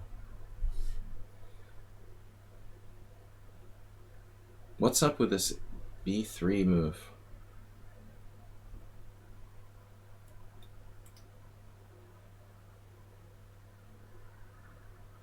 At some point I stopped reporting people. It's just... There's not enough moderators and stuff to police all the cheaters. I don't blame lichess for it. I mean, it's prevalent on all sites. But they don't have time to respond to all the... There goes the bind? Well, not really. I mean, he's still got this. White's better here.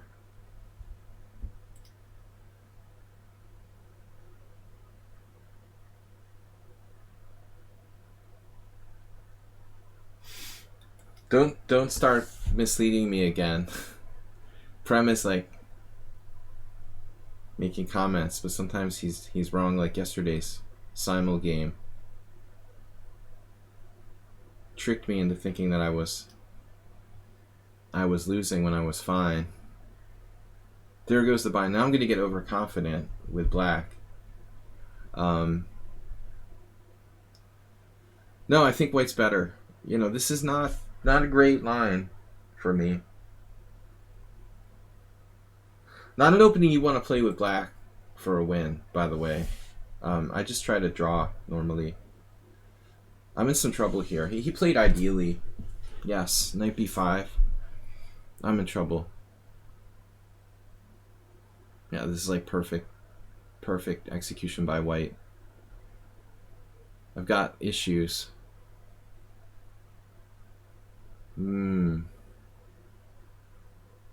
Sorry for the cow-lick sounds.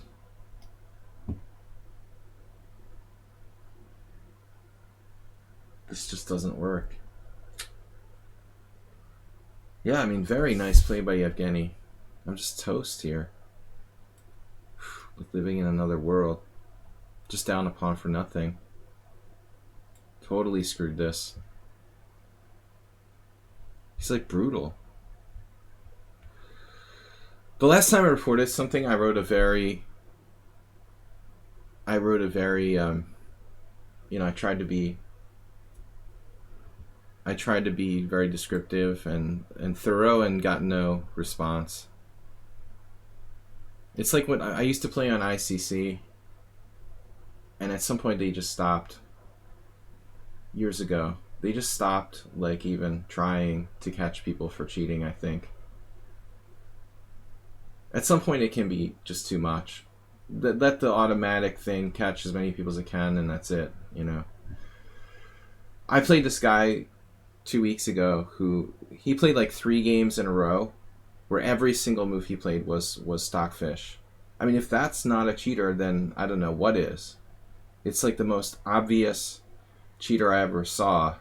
The 3 games in a row I put in my report and nothing, no response. Um, the thing was, the guy would like, he would play maybe like, I don't know, 20 games and only cheat in like 5 of them, and the other 15 like play normally, so he could just like supplement his rating slightly. Most people either cheat or don't cheat. You know, this guy was like smartly cheating only like 18% of his games or something. But I mean, it was ridiculous. Like, he cheated against me, he cheated against the game before me, and he cheated in the game after me. So you could see like a clear pattern of 3 games in a row where the guy played every single move, the number one choice of Stockfish, and they didn't ban him from the site. You know, I mean, I don't know. I give up at that point. If you can't ban that guy, like, who can you ban?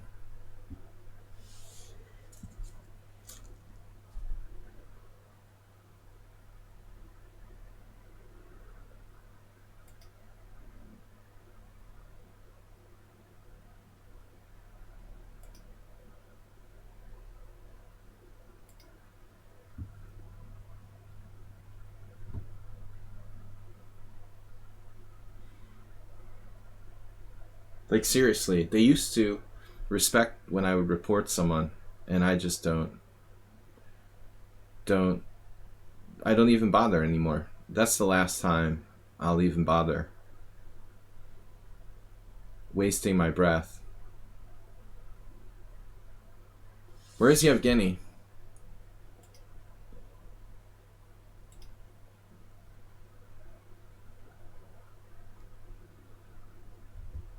Making ICC paid makes less cheaters? You think it makes less cheaters? You know, you may be right in some sense, but they're also reluctant to ban the people who are paying to be members. So I'm not sure. It may be one way or maybe the other. It might actually make more. Well, it's not that it makes more. It's just that you're saying right. It's like less people cheat in general, but the ones who do cheat still don't get banned because they're paying members. That's why I like the model of lichess better. You know, there's no reason that you're afraid to ban someone. Chess.com and lichess. I mean, chess.com and ICC are paid models, so they have an incentive not to ban people. Lichess doesn't have an incentive not to ban people. I think that's important. Yeah, I mean, I think it's just completely random if there's somebody who has time to address the report or not. I used to get people, they would answer, but it seems like lately, I think it's just too many people on the site. It's lichess has become, over 100,000 players. Think about the difference. If you go back like 2 years when there was like 20,000 players, and imagine like you multiply the volume of players in the site by 10 or something. Now you have 10 times as many people cheating, 10 times as many accounts that are that are reporting people cheating that you have to address. It's daunting. Man, Yevgeny is just brutal. If I had been thinking, I never would have played the Marazzi against him. You don't play the Marazzi against a player like this. It's like the worst opening I could ever choose. Literally. Extremely strong strategically. You don't play the Marazzi, the black side. Yeah, dude, they're not, I mean, they have like volunteers. It's not, there's like not a lot of paid employees at lichess. Of course they're overwhelmed. I would assume, you know.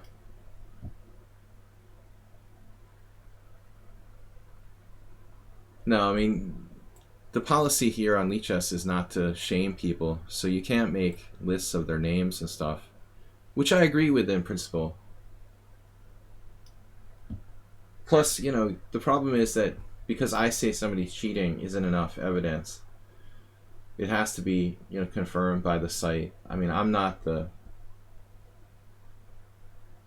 don't have the right to determine if people are cheating or not. They have to decide. I mean, I can be wrong or emotional. And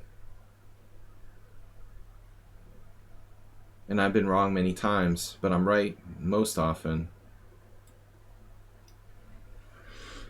I give up.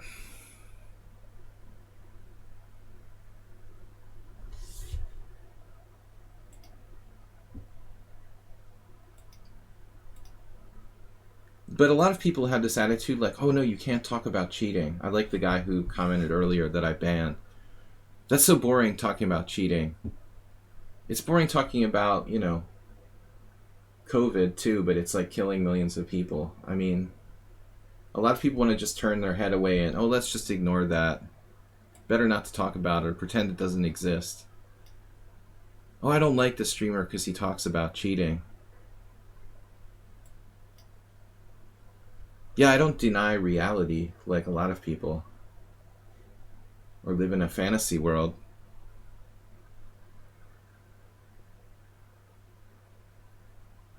Man, Yevgeny is a monster.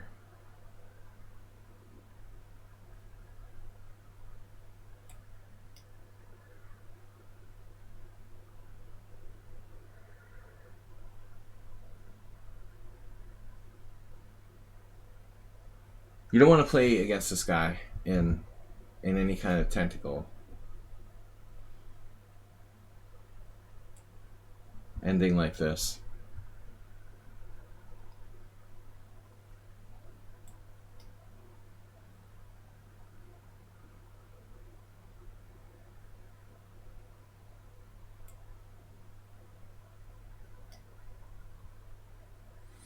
I didn't see that, dongers, that I had any kind of cheapo, honestly.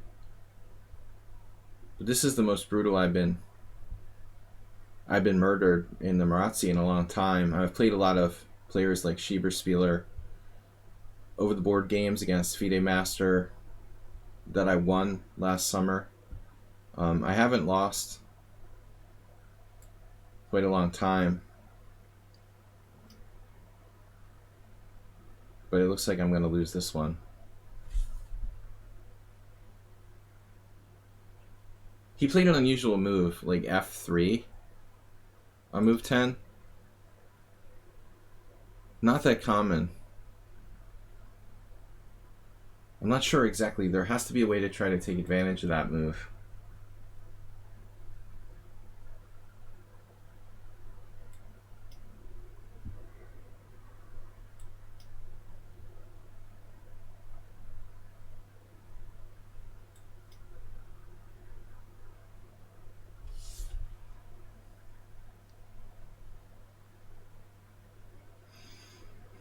Alright, so what are we doing now? F7 is attacked. I'm running out of ideas here. I guess I should check him again.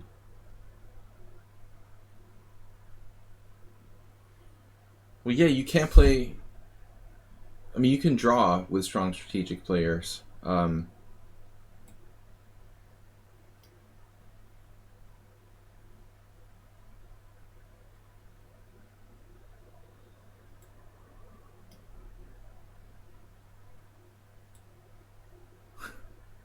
Like I'm saying, you can draw with strong strategic players.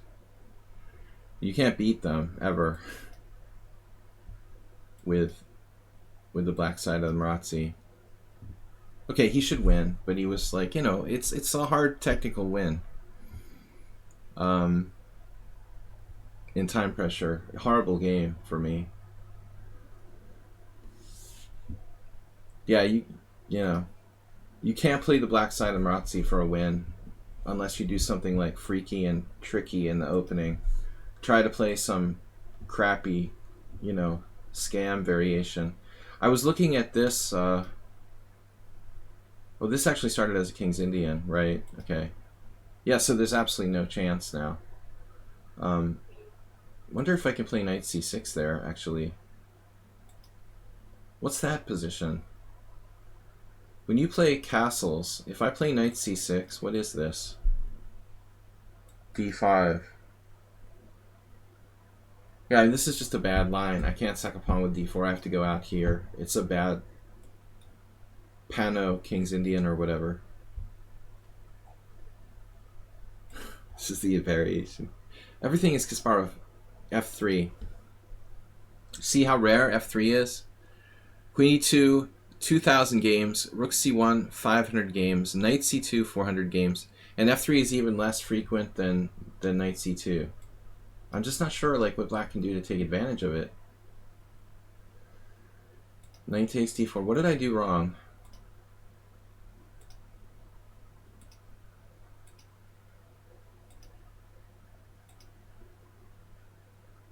Oh yeah, I played what? Hold on. Oh, he played rook c1 right away. All right. What did I do?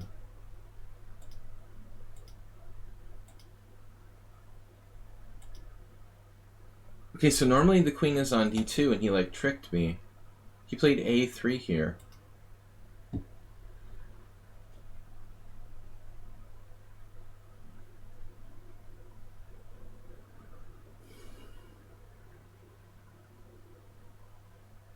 So what? Wait, what's going on with queen b6? Knight b5. It's a trick. So I have to play another variation. This is bad. b6 isn't good enough. It's played by Peterson, but it was 85. Yeah, this is just not good enough. b6 is not good enough. I have to play bishop e5 or something. I've been looking at similar ideas. b6 weakens the position too much. f5 is crazy, dude. You don't do f5. It looks cool, but it's not good for your health. Trust me. Alright. Don't do f5 unless it's a special situation. You're gonna regret it. Yeah.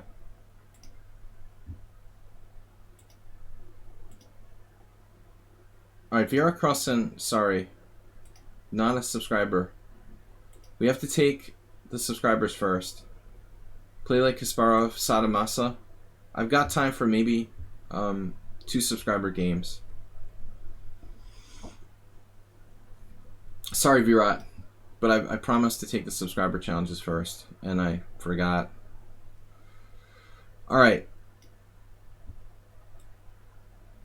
Yeah, well, no, I mean, you can't do f5. I learned that the hard way.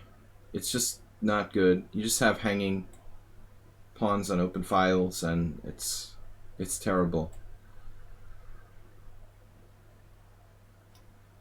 Dude, this is the same variation we had yesterday? What? You did something crazy.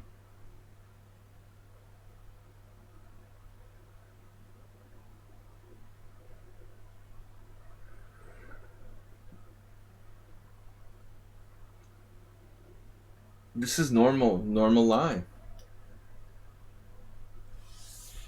Sigurd Zlanka is your teacher?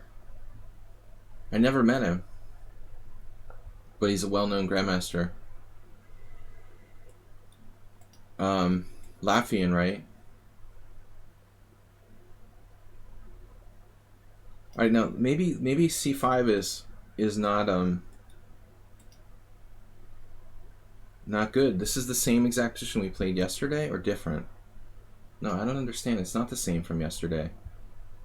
He played d5, sacrificing a pawn. It looks like the same. It is not the same. This is not the same. Dude.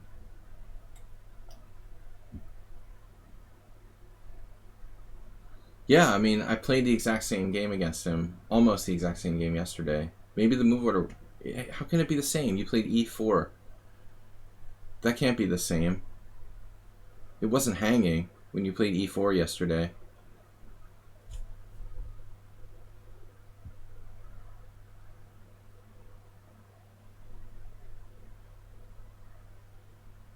It can't be the exact same.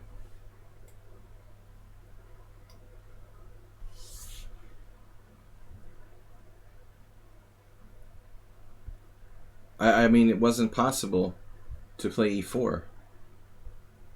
That was your whole advantage. The compensation is based on the e4 pawn sack. I mean, it's like a secondary pawn sacrifice.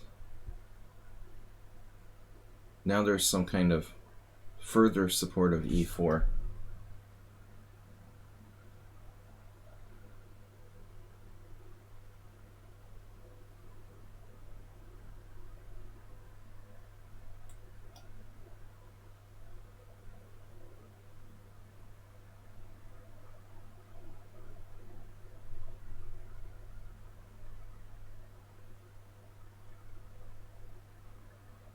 Whoa. This is just getting too weird for me.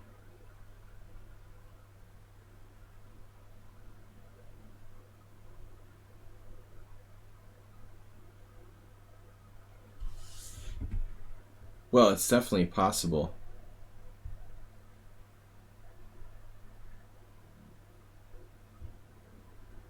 Now I'm in trouble.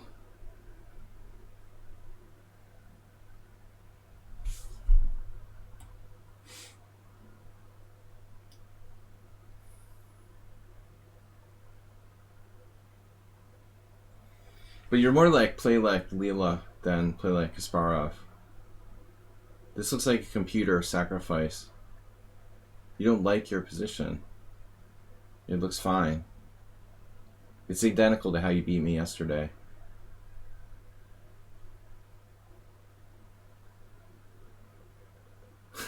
What would you not like about it? You're like crushing me again the exact same way.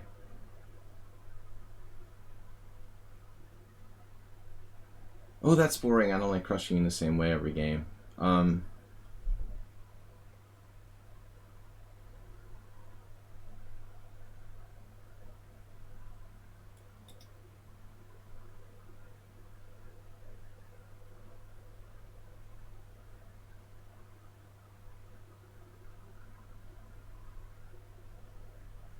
Yeah. I guess you did. You looked at AlphaZero and you transformed you. It transformed you into a Grandmaster. It looks bad.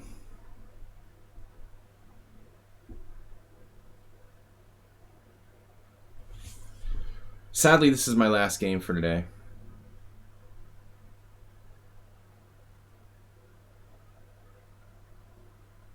Probably my last game for today. I don't know.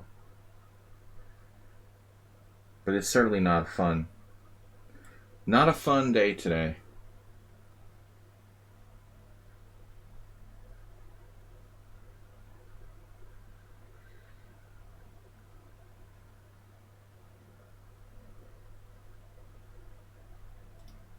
Very similar to how I lost the last game.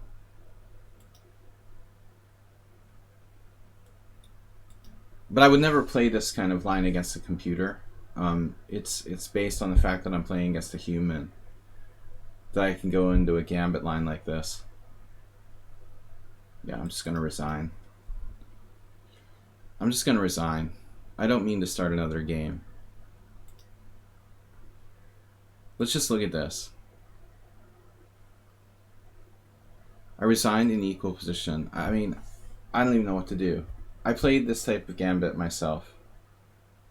It's like horrible for black. The knight's coming in here. I can't move my pieces. I don't know, you know. What am I supposed to play? I feel like black is suffocating and dying, you know. Queen g5, like outside my pawn chain, where he can play stuff like knight e4. This is horrible. Like, look at my position. Knight d6, I have this like one move tactical trick. I mean, I can't see that. I am not a computer.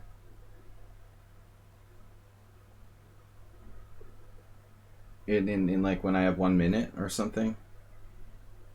This is a horrible, horrible position for black to have to play as a human, you know. The computer can say it's equal all at once, but the fact of the matter is, if you put this in had a thematic tournament with all the best players in the world, white is going to score like 70% in this position. Stockfish can say that it's 0.0, you know, as long as you want.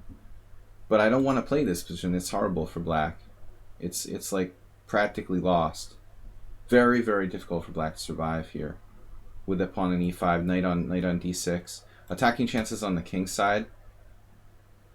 Queen c2 was weird. Why? He was supporting e4.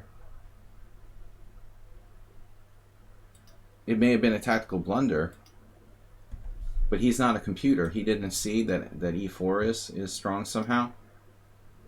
e4 is weird according to Stockfish, but not according to a human being, dude. If you have Stockfish running, then you think Queen c2 is weird. If you have the computer running and you see this, I mean, I don't know. I thought I could take the pawn. But you got a computer variation. Knight e4, bishop takes e4, rook takes e4, something like this. Queen c2 is only weird if you're running an engine and you don't see this long variation with tactics. The final position, if you're a computer, is okay for black, maybe. But for a human, it's going to lose like almost every time. Anyway, guys. e5 dubious.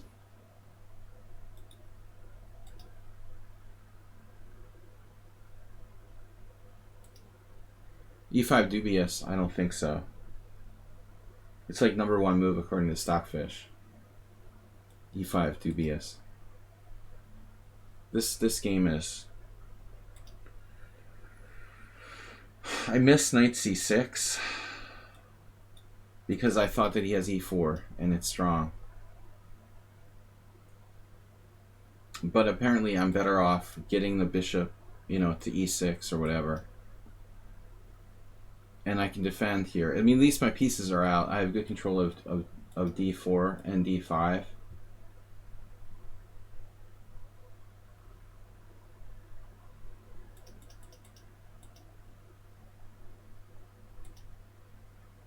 Yeah, I mean, he literally played like the second best move or something with rook e1. Actually, rook e1 is engine too.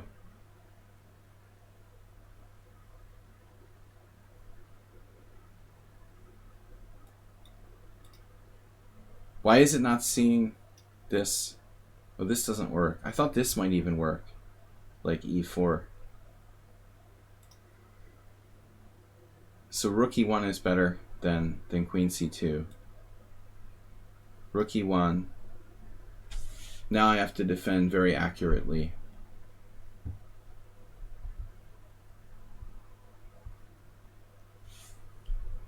But I mean, my obvious concern is that my bishop will be driven off the long diagonal by e4.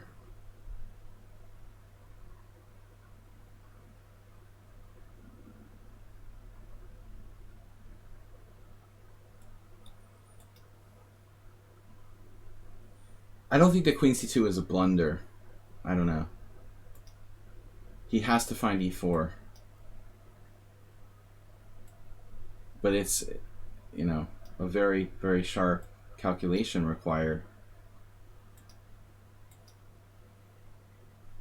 It's the best move if you don't see the computer variation and you're calling it a blunder. I mean, the engine is calling it a blunder.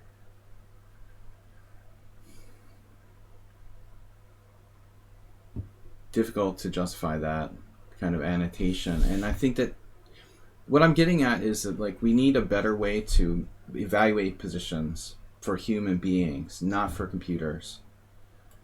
The computer, it doesn't matter, man. I mean, you can be 0.0 and still like 99% of humans are going to lose that position. Even if it's 0.0. Way too many people are taking these computer valuations literally. There needs to be another valuation that's like more designed for human human appreciation, you know. If you prepare this d5 sack, you have to know e4 afterwards. Well, I don't know. I mean, he has compensation on the open file here. It's a positional. The first pawn sack is positional sacrifice, like in the Queen's Indian, and the second one is, you know, along the same lines. But I mean, does he have a sack prepared in like 15 different lines of the BOGO? I mean, is that what we're believing here? Bishop takes b4 is like never played. Am I supposed to be prepared for this? Like, this is a variation. Bishop takes b4. This is his home preparation. A move that's been played by like 3 people in the history of chess. The computer says it's dubious.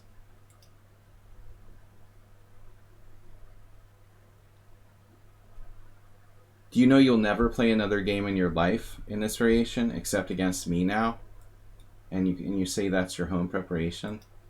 I'm like, you'll never play another game against someone. This line is like played by nobody.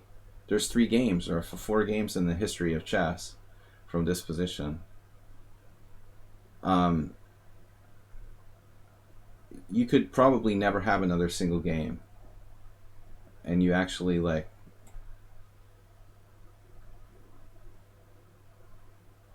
I don't know, you know. We had the exact same simul game yesterday. Bishop takes b4 is supposed to be a mistake positionally.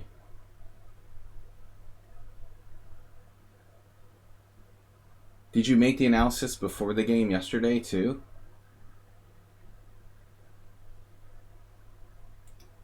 You knew that I was going to play that in a simul? I could play anything.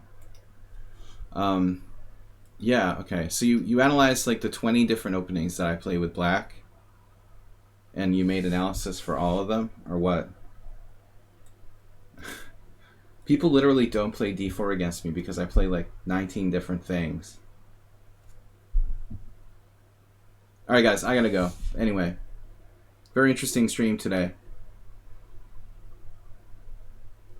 Yeah, no, taking on b4 is patently wrong. Like, no master plays that move. This is all well-known theory. Bishop f4, bishop g5.